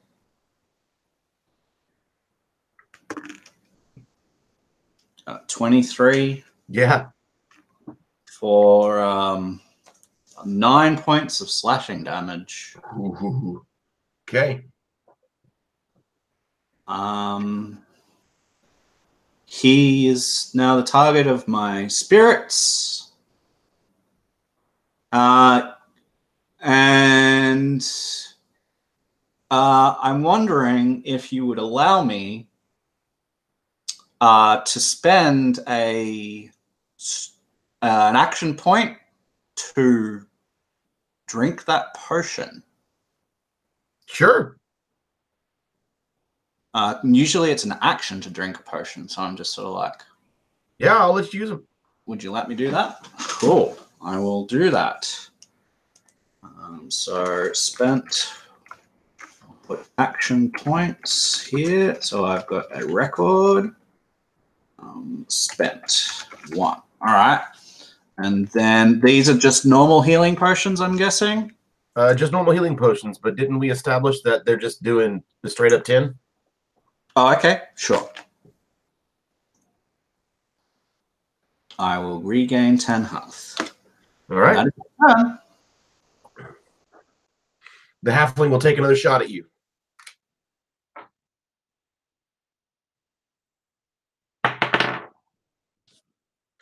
And that is what's my bonus again? Only a 6. 15. So the halfling takes the shot at you, and he says again, "You and your friends step down now, or you will be killed." Quinn, as a free, he's just like, so you're not taking us away. Wait, what? Orc's like, "That's what you said."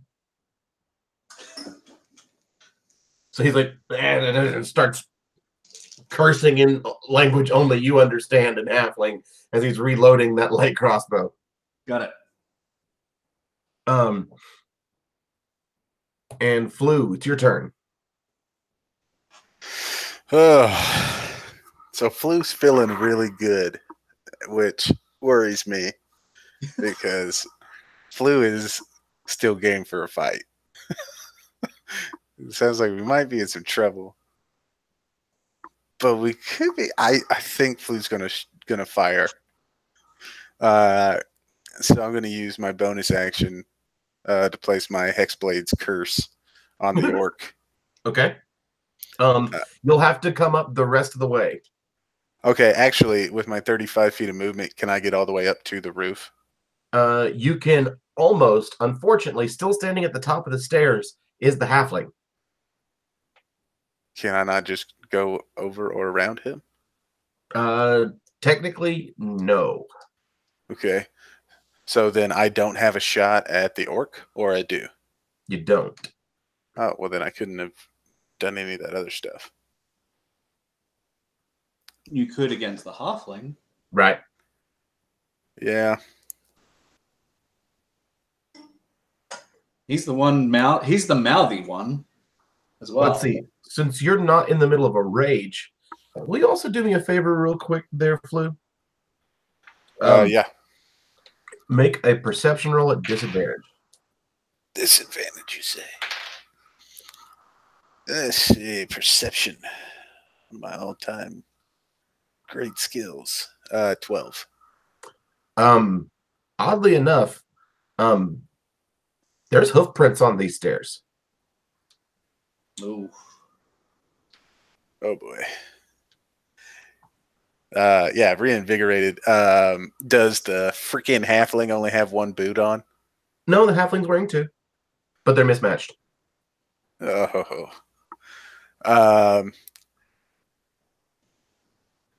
So even if would I still have an angle at this guy if I stepped all the way back to the doorway?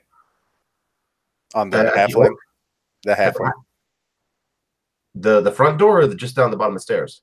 The front door. No. Has anybody come in behind me yet? Because that guy would have gone. The goblin. No, the goblin goes right after you, and that was as we saw, he thought that you kept going past the door running away, so he's throwing rocks.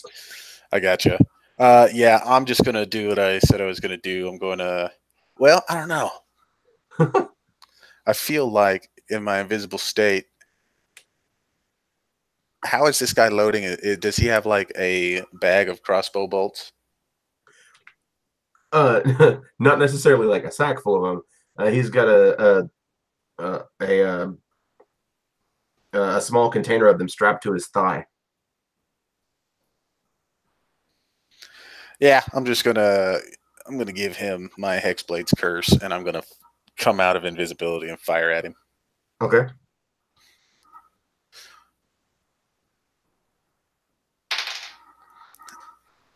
Oh, that is Ooh, that is a crit because he is Hexblade cursed. I rolled a 19, which counts as a crit. Right. Get him. All right. That's cool. Let's see. So that's a crit. Very good.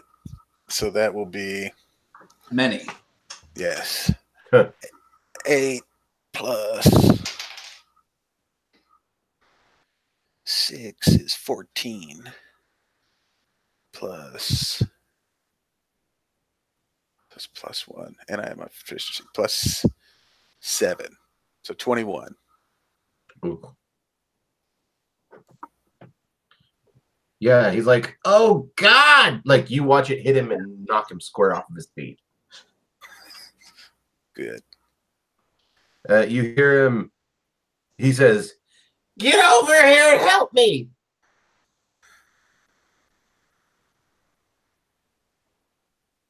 I think I'll probably just move to the base of the stairs. Okay. That get over here and help me. The goblin's like, all right, coming, boss. He comes in, sees you, he's gonna throw a rock at you. Flying at you for an AC of 16. That'll hit. So I've got, just so you guys know, I created a screen for my initiative and a tab at the bottom on the Google Sheets to move over to your stuff. So I'm like, yeah. Crud, I switched tabs at the top. I got to switch tabs at the bottom. So that's why I'm a little slow on it. Thank you. However, that rock is not necessarily the greatest thing in the world, and you're going to take a whole whopping 6 points of bludgeoning as that magic stone comes flying at you hardcore. In fact, he's so mad at you hurting your boss, it's going to be 9 points, as he also uses his Fury of the Small to throw in 3 more points of damage. And then he moves back around outside the door, and it is the orc's turn. The orc is shouting, "I'm a bit busy, boss," as he continues to try to attack Quinn. All right. That's a 17. Oh, yeah. Okay. It's 5 points of damage. Okay. And he just keeps swinging with that big arm. So that would be 3 or 2? It's magical. Got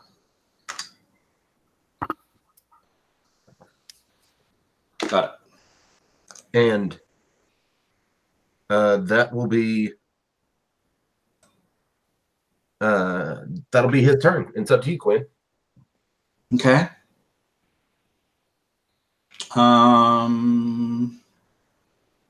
Very good. Still raging, still attacking this guy, I guess. The orc.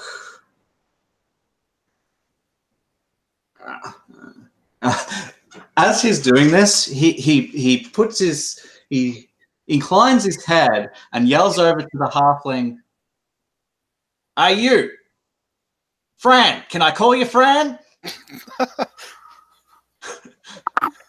And says, "We're going to be the ones that kill you. So throw down your weapons or die." And then he's going to attack the orc.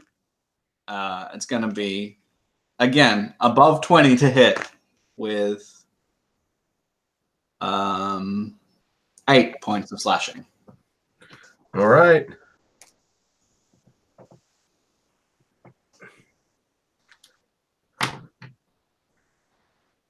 All right. The halfling is going to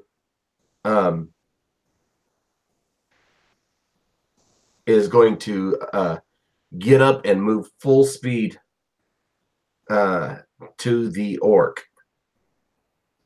Okay. Standing back to back with him, holding that crossbow up, pointed toward the where the stairs come up. Flew. So I don't have an angle on him. Not right now. I'm standing at the base of the stairs. Right, and he's up on the top floor or up on the roof. Okay. And so the stairs are 10 feet. Mm-hmm. Okay. Let's see.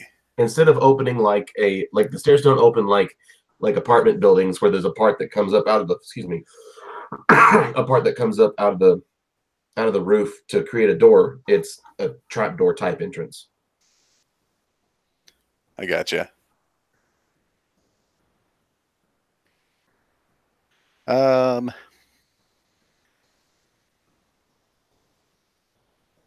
guess what I'd probably like to do is, can I Misty Step to the roof? Do you have to be able to see it, or can you just go? You'd have to ask me, huh? Okay, I got it open to the spells right now.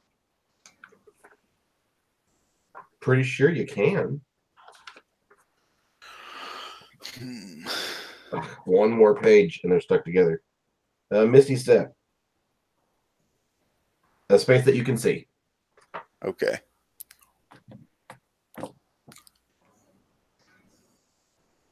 I will probably, I guess I'm going to turn around and fire a shot at the goblin.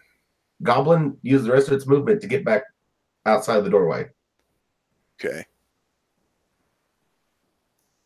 Then I will ready an action to fire at the goblin when he comes around back to the front doorway. All right. And I would like to also maybe spend an action point to drink that potion. Okay. Cool. What we're doing max potions, right? Yeah. Cool. So you drink that potion, and as you're drinking that potion, that goblin comes out, and you're like, hold on.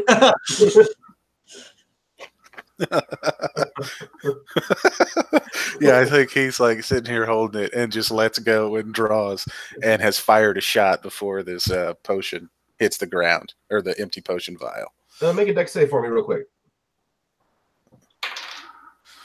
Oh, it's not terrible. Let's see. Dex. Yeah, 11. After you make that shot, you reach down and grab that vial and finish drinking it. All right. I'm glad that wasn't my attack roll. Thank you.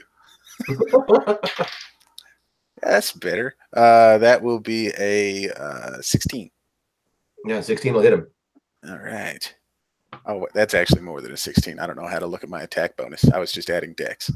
All right. So that will be 12 damage. Oh. Don't forget he fell off a roof, and that's 3d8. Oh my gosh. I told Matt about that last night. I just want to punch somebody. Oh. Yeah, he's doing terrible. He gets hit, spins around comically on one foot. As he comes to slow down, he steps forward at you and throws that rock. And rolls a 3. Nice. I think I'm mid finishing my chug, and right as I do, my head like tilts back, and it flies right through the hole where it would have hit me square in the head. He's like, puts his back up against the door. He's like, and back to the top.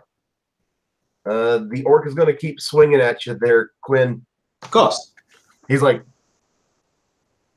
he rears back real hard, and he's given everything that he's possibly got as he. That's a 17. Yep. All right. That's going to be 7 damage this time. All right. And he's looking at you wild-eyed like, what? He's not dead. Yeah, absolutely. He's like, you like he says like, and as he swings at you and he still is not dropping you, he feels like he is doing the best that he can. There's two guys just barbarians swinging away at each other. And he's like, boss, I don't know if this is worth it anymore. Yep. And Quinn. All right. Quinn's feeling it by this stage. He's really feeling it.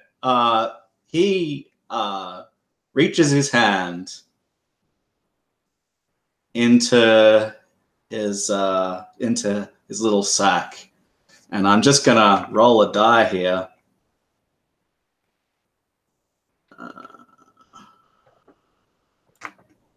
I've got the stats for all of them ready. Oh, they have made a huge mistake. They didn't even know about this. Have they not heard? Do they not know? Do they not know? Giant hyena. Give me a 7. All right. Jackal. 1. Quinn runs his hand down his long dreads, peeling off a handful of black hairs. He rolls it into a ball and along the ground, and a black bear walks out of it. It turns and roars at Quinn, who roars back. It pounds its chest twice and flings its clawed fist out towards Flynn, and Flynn does the same. Awesome. There's a black bear On the roof. on the roof. What I want to hear the orc explain this to his buddies back to back. It's like, boss, there's a bear on the roof. And he goes, g'day, Timor. I know. Been a while since I've seen you. Welcome. We got ourselves a bit of trouble. I know you got a taste for orc meat. How far away do you throw it? You can go 20 feet. I'd like to land it as close to that halfling as possible. Okay, you could make it land. You can make it land right on the other side of it.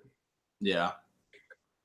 It says you can use a bonus action to command it. If you don't command it, it just acts of its own accord. But it is always friendly to you and the party. I got a bonus action, so that halfling looks mighty tasty there, Peamow, and take a bite. Gotcha. That's my turn. It is the bear's turn because it acts on your initiative. Cool. All right. It goes, and you watch it go claw and bite, and it's going after it. During that attack, you watch that orc literally throw back that middle arm and start batting away at that bear's attacks. The first one's gonna miss with the claws, but the second one is the only downside of the bears, their attack bonus isn't great. But the halfling's AC is shite. So it's gonna totally hit it, doing 4, 5, 6, 7, 8 points of slashing damage to it. Nice.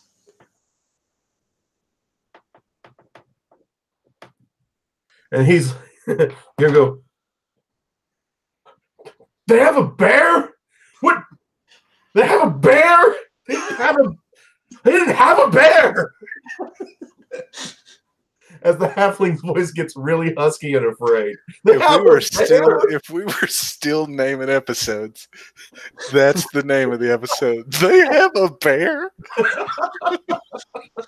We've been fighting these guys for so many rounds. They got a bear. Oh God! If they'd have pulled this out at the beginning, we'd have run away. Like it. The next episode is that's not a bear because he got babooned.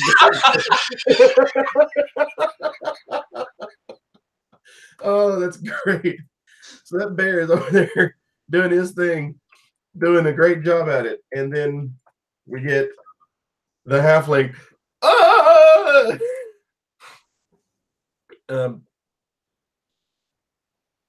You the halfling is going to disengage and run and jump off of the roof. Okay.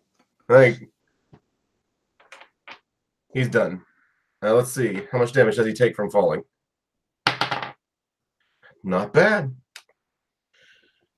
He hits hard. You hear him go, ah! As he begins to spend the rest of his movement trying to run away. After that, Flew. I think I would probably run towards the door, hearing the unmistakable sound of a halfling jumping off a building. I would run to the door, and then I would bust my shit. Hex. Your my hex is still in place. I'm an idiot. Misty Step. Oof. How did I forget that? But I run to the door, which is 25 feet, right? Yep. And then I'll Misty Step out the direction that I believe him to be. You'll be able to end up in front of him. Okay. I'm going to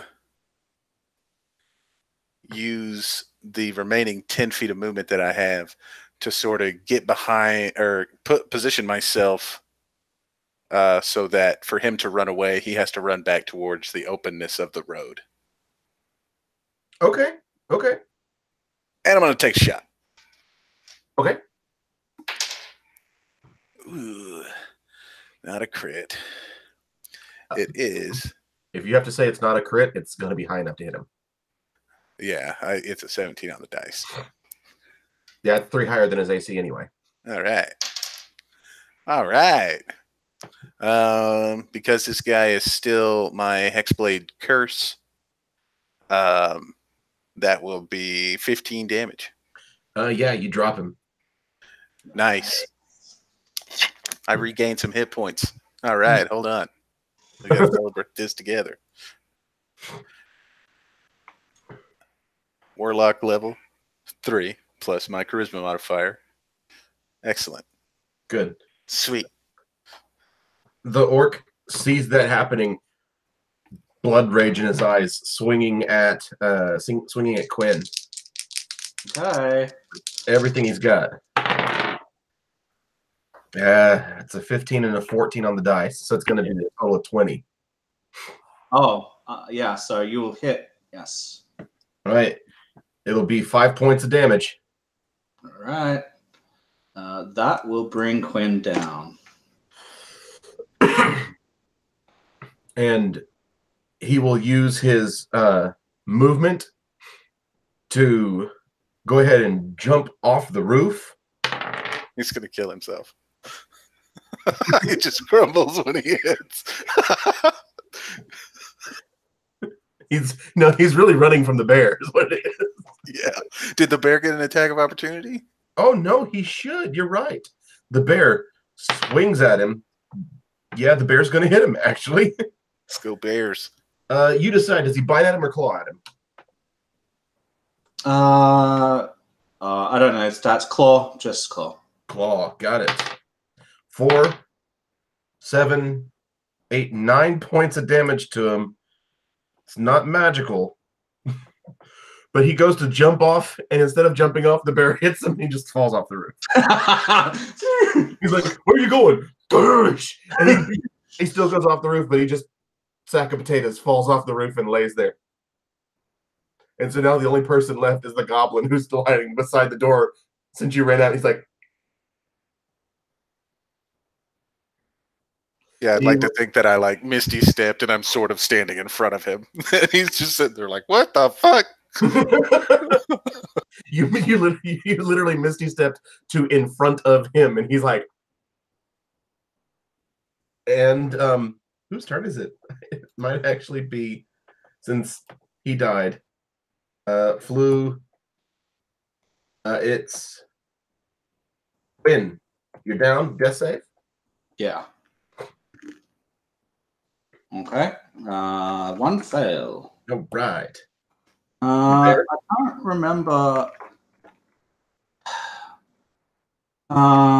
Is there an action point used to stabilize? Something's in my mind that's saying maybe there is. I'm good with saying yes for now and then checking on it.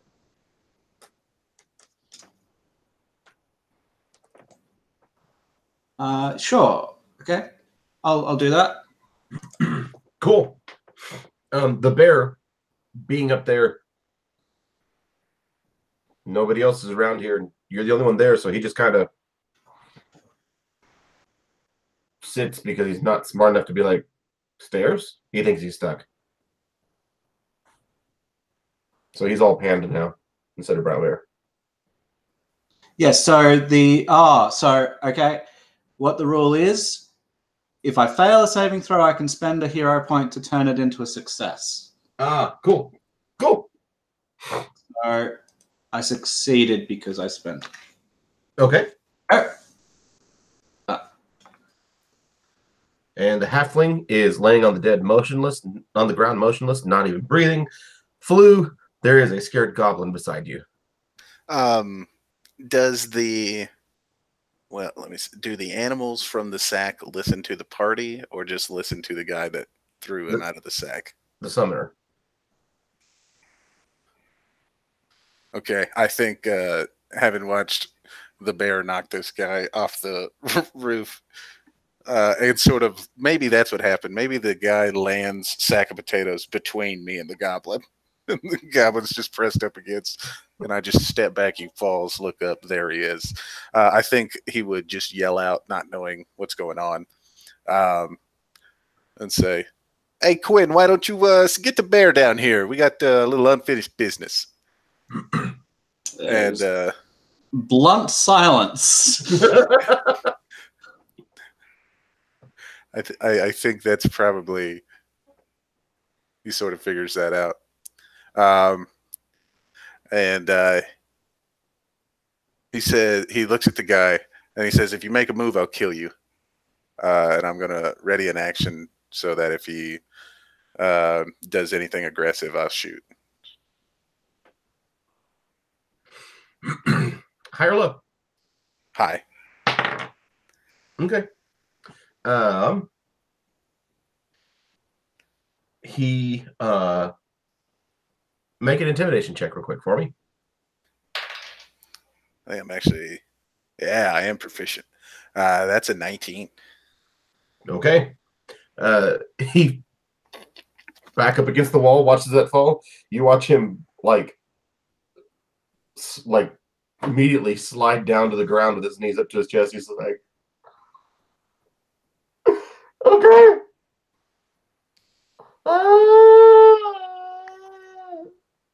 Okay, I'm done. I don't want in. I don't want in. I don't want to do anything. I don't want anything to do with these guys. I'm done. I'm done. I'm done. I'm done. I'm done. I'm done. And he puts his hands out towards you. I am done. I'm finished. He goes, "Here."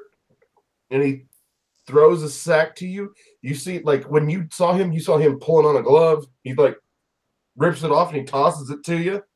If you want to think that's aggressive, shoot it at him. Go ahead. But he throws a glove, a finger glove at you. He's like, "I don't want anything a part of this. I'm done. I want out. I want out."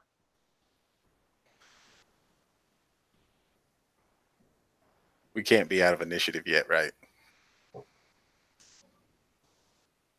The orc is dead. Quinn, have to make saving. Save. I'll actually crit on that, so I'll get back up on 1. Perfect. The bear's like, you wake up, I sit up, and the bear's going.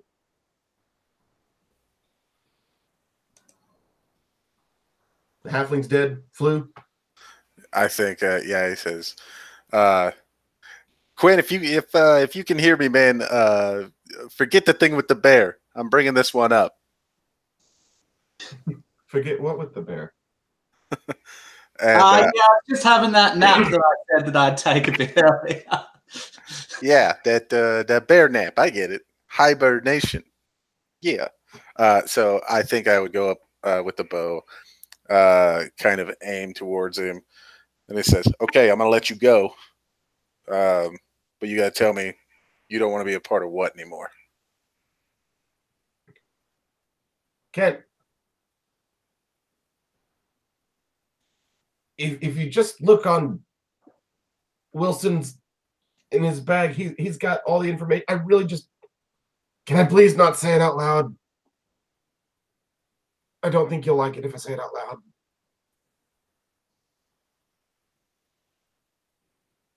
Well, you see, the thing is, now you have to.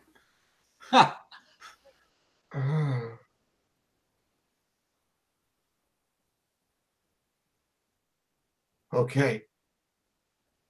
But you're gonna let me go, right? Yeah, you just gotta do one more thing for me. Say it. Yahtzee. Okay. So Wilson and Rook and I thought it would be wise to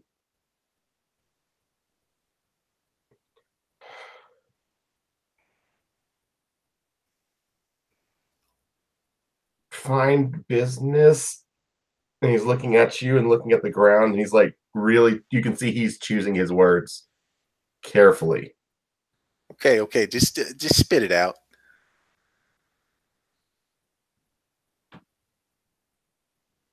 We were contacted by the Emerald Claw and offered initiation if we killed you. Sorry. So your purpose right now was to wait on us and to kill us. No, I want to leave. But that's why. Yeah, no, hey, look, and all in due time. I promise. I won't hurt you. And he'll actually put the arrow and the bow back on his back, and he'll just pull his dagger out, and he'll kind of be like talking with his hands. You're talking over him. yeah, talking with my hands and like sweeping motions and things like that. But He flinches every time. so it was the Emerald Claw then, huh? They hired those two guys, and you thought maybe you could make a buck. Yeah. Yeah. So what'd you say your name was, son? My name is Crislow. Crislow. And where are you from, Crislow? I've lived here for a while. You lived in this watch post? No. Your parents, are they farmers, or they live in the city? Oh, we live in the city. Well, In fact, now I know where your parents live. So if I ever hear anything about this coming back to bite me in the ass, I will find you. I will find your parents. Now get out of here. Go on. does he run off, or are you still blocking the stairs? And he's like, use the wall. I'll step out of the way. Okay. And you watch him this is shameful. You watch him start to go out the front, and as you just move over to your buddy, he walks over to the horses and looks around, looks up at y'all.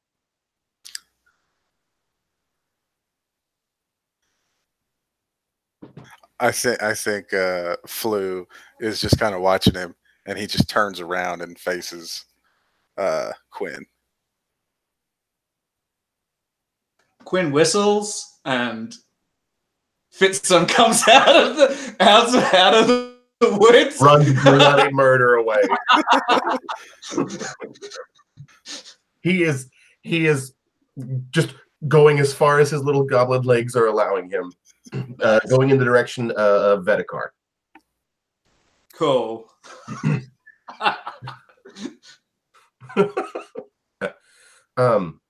So everybody that's dead is back down.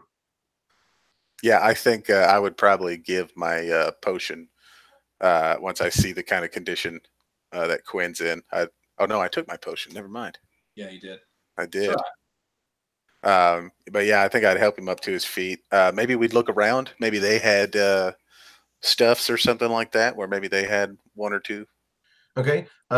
In here, what you find is that there's definitely a small stabling in the back, big enough for about 4 horses to be tied up.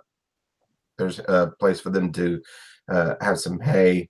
You have about 4 beds that are pretty sparsely set up with a foot locker, but this place doesn't seem to be necessarily decorated.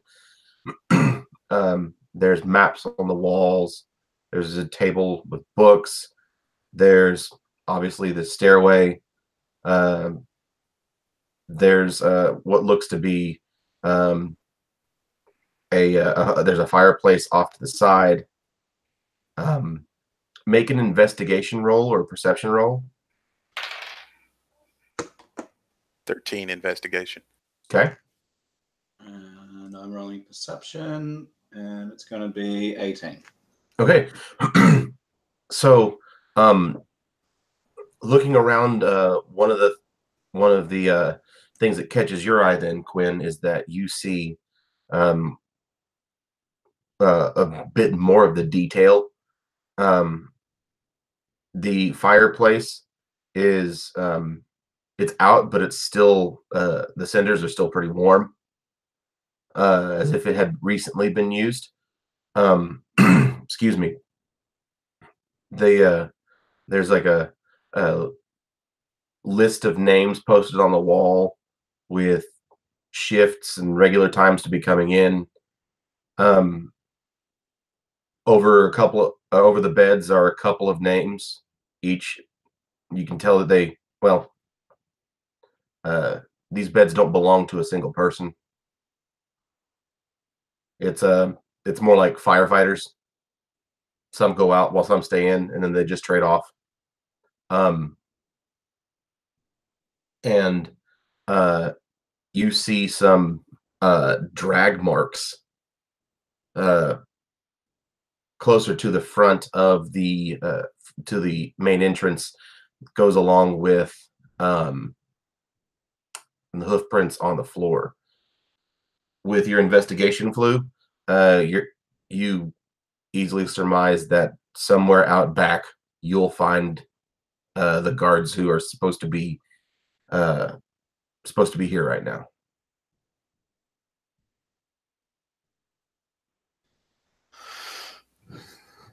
I think he would kind of quickly just look at the maps. That draws his attention first, and I'm sure I think he'd look over it just to make sure that it wasn't anything more than just maps of like the area and routes and things like that.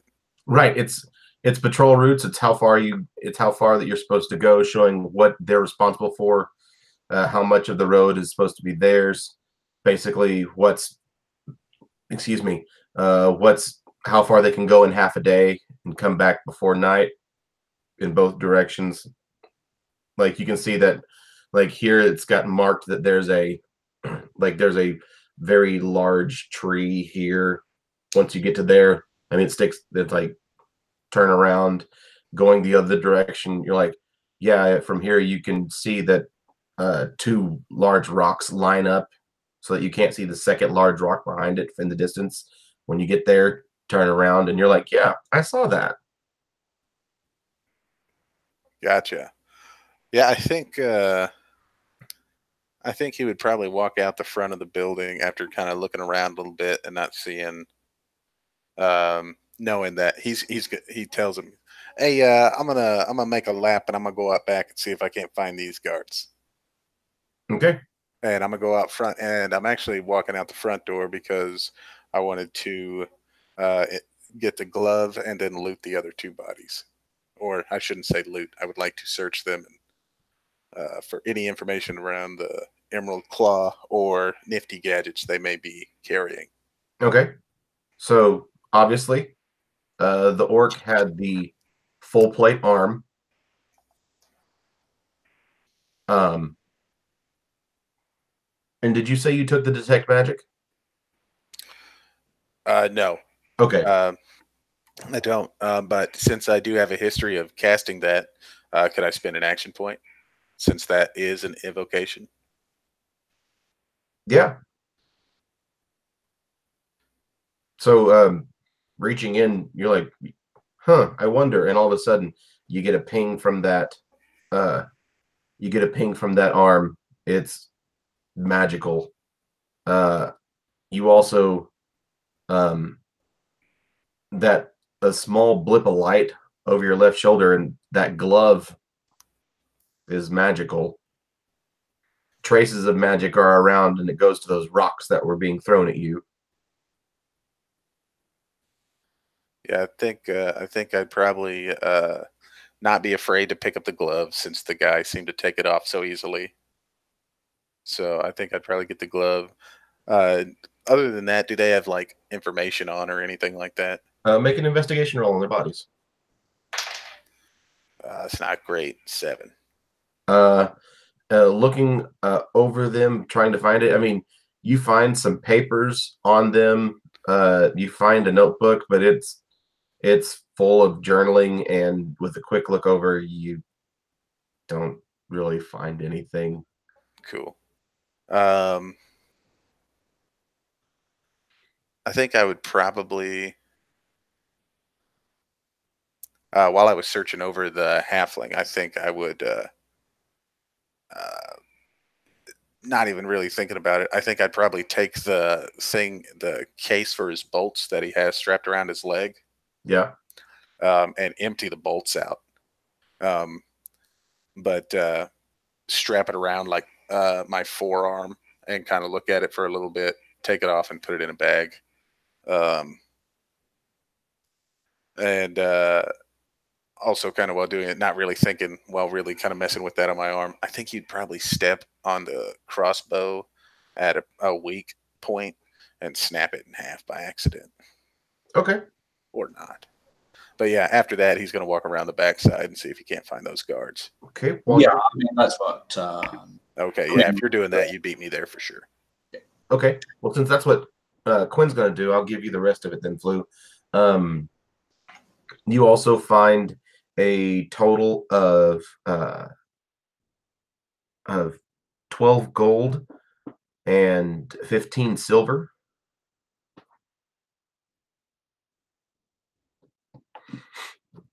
And on the orc, when you roll him over to kind of check him out and put him face down, that harness on his back, there's actually some pockets of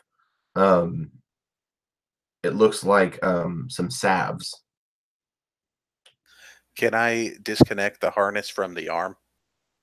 The harness is not part of the arm, it's separate.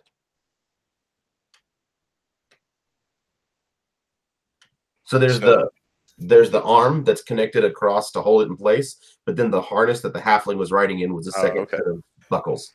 Yeah, I think I'd probably grab that too, just because that seems curious. It's not something I've ever seen. Okay.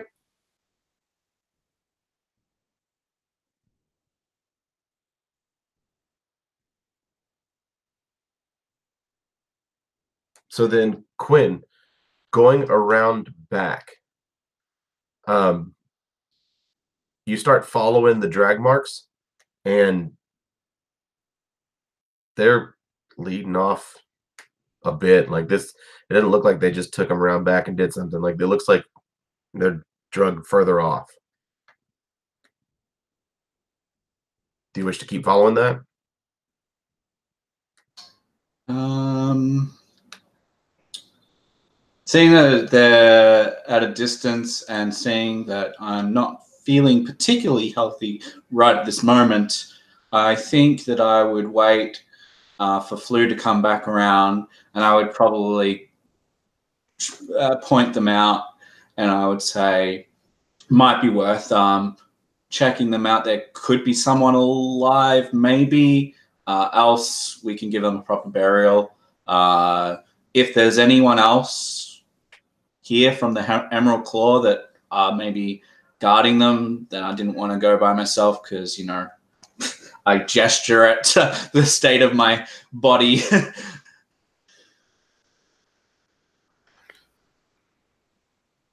Blue? So in this little harness thing, I think you said there were salves or something like that. Mm-hmm. Does anything ring a bell? Like, do I look at any of it and think that maybe it might be able to help Quinn feel better? Absolutely. And in fact, the salve is marked as a healing salve. However, since it's not a potion, you will have to roll. I think he would grab one of them and kind of hand it to him. Yeah. Well, Quinn has training in medicine. We would probably know how to apply one of these. So, what do I just roll a medicine check? No. Nope. No, this is a magic salve. Oh, okay. So the salve has 3 uses, and once they're expended, it's gone. Okay. What do you need me to roll then? It treat it like a potion, except you have to roll it rather than where our potions are automatic full. Yeah. I got 6. That's better than nothing. Okay. Cool. All right. I'd thank Flu and say, you know what I want to come with and check out where these drag marks go. Yeah, for sure. Also, the bear. Let's let it walk in first, eh? I'd say, oh, you mean P-Mal? Yeah. P-Mal, you can take point. You can see Flu was trying to think of something to say when he said P-Mal, and but he could just never get anything out. He's just looking at you oddly. And the bear, hearing what you say, the bear goes up front and just starts walking along. Yeah, so the 3 of us will follow these tracks. Yeah. And let's see. Yeah, can we say that I took some sort of identification from while we were inside, and I threw it back through the sack to let Zilch know that we were here? Some sort of identification. Yeah, something that would let him know that we'd made it to the watchtower.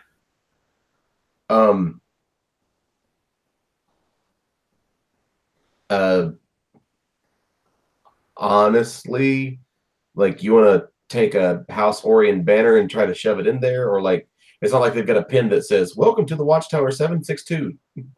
Cool. Part of the map that's on the wall, I'd tear a corner off of it, and I'd write on it, "Made it to Watchtower." Okay, perfect. And throw that in the bag. All right, cool. And you'll put that in the bag, and you look in, you know, like, you open it back up and look inside, the bag's empty. Cool. And then so yeah, we're following P-Mal. Cool. And P-Mal's doing all right. You watch him get up and start sniffing and follow his nose, and you come to a place where you start to realize that there's 8 bodies over there. All right. They all are dressed in House Orion garb. I will drug out here. say, stay/guard where P-Mal is. I would walk over to these bodies and make check them out medically. Cool. With a 19 for medicine. Dead. Dead. Weapons, poison. Their heads seem to be have been attacked by that metal arm. Right. Okay. And how many did you say? 8? 8. Wow. Have they got like army tags? No, these you know what? One of them does. One of them does, and gives his name as, let's give him a name. His name is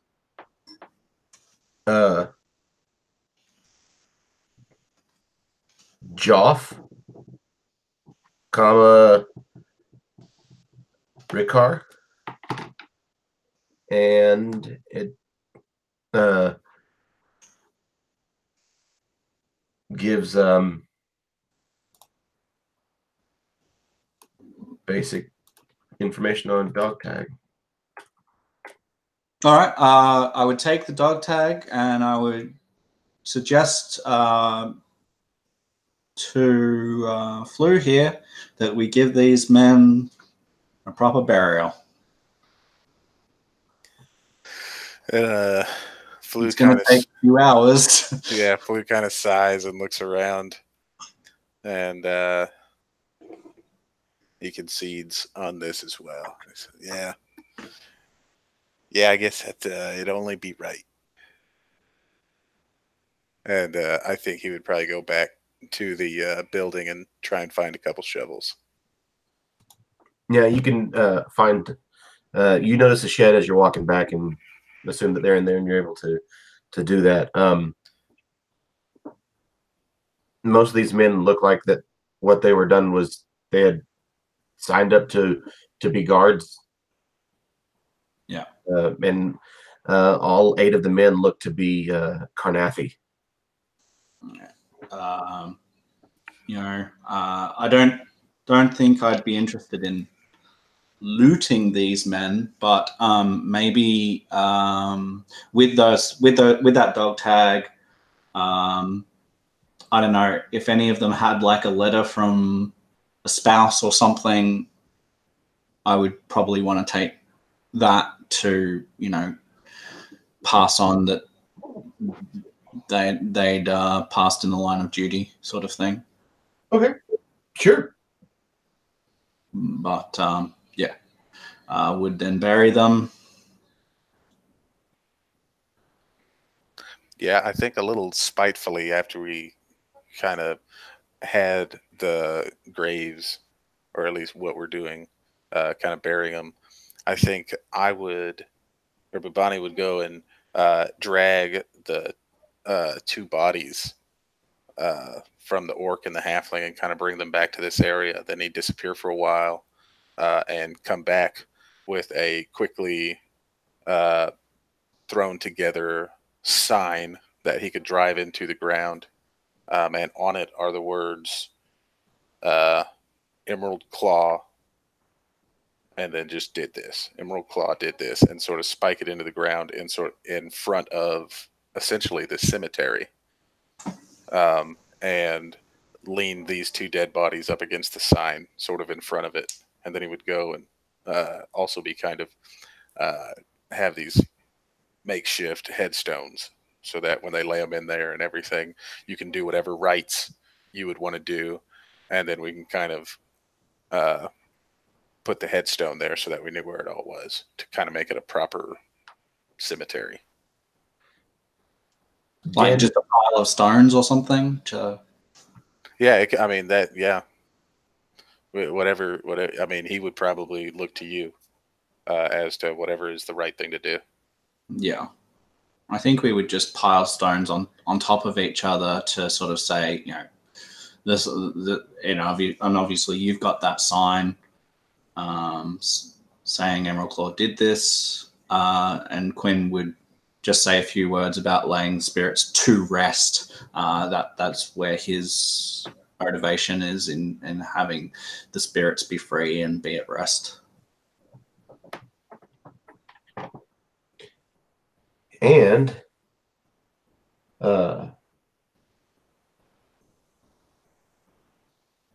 we will go ahead and end there.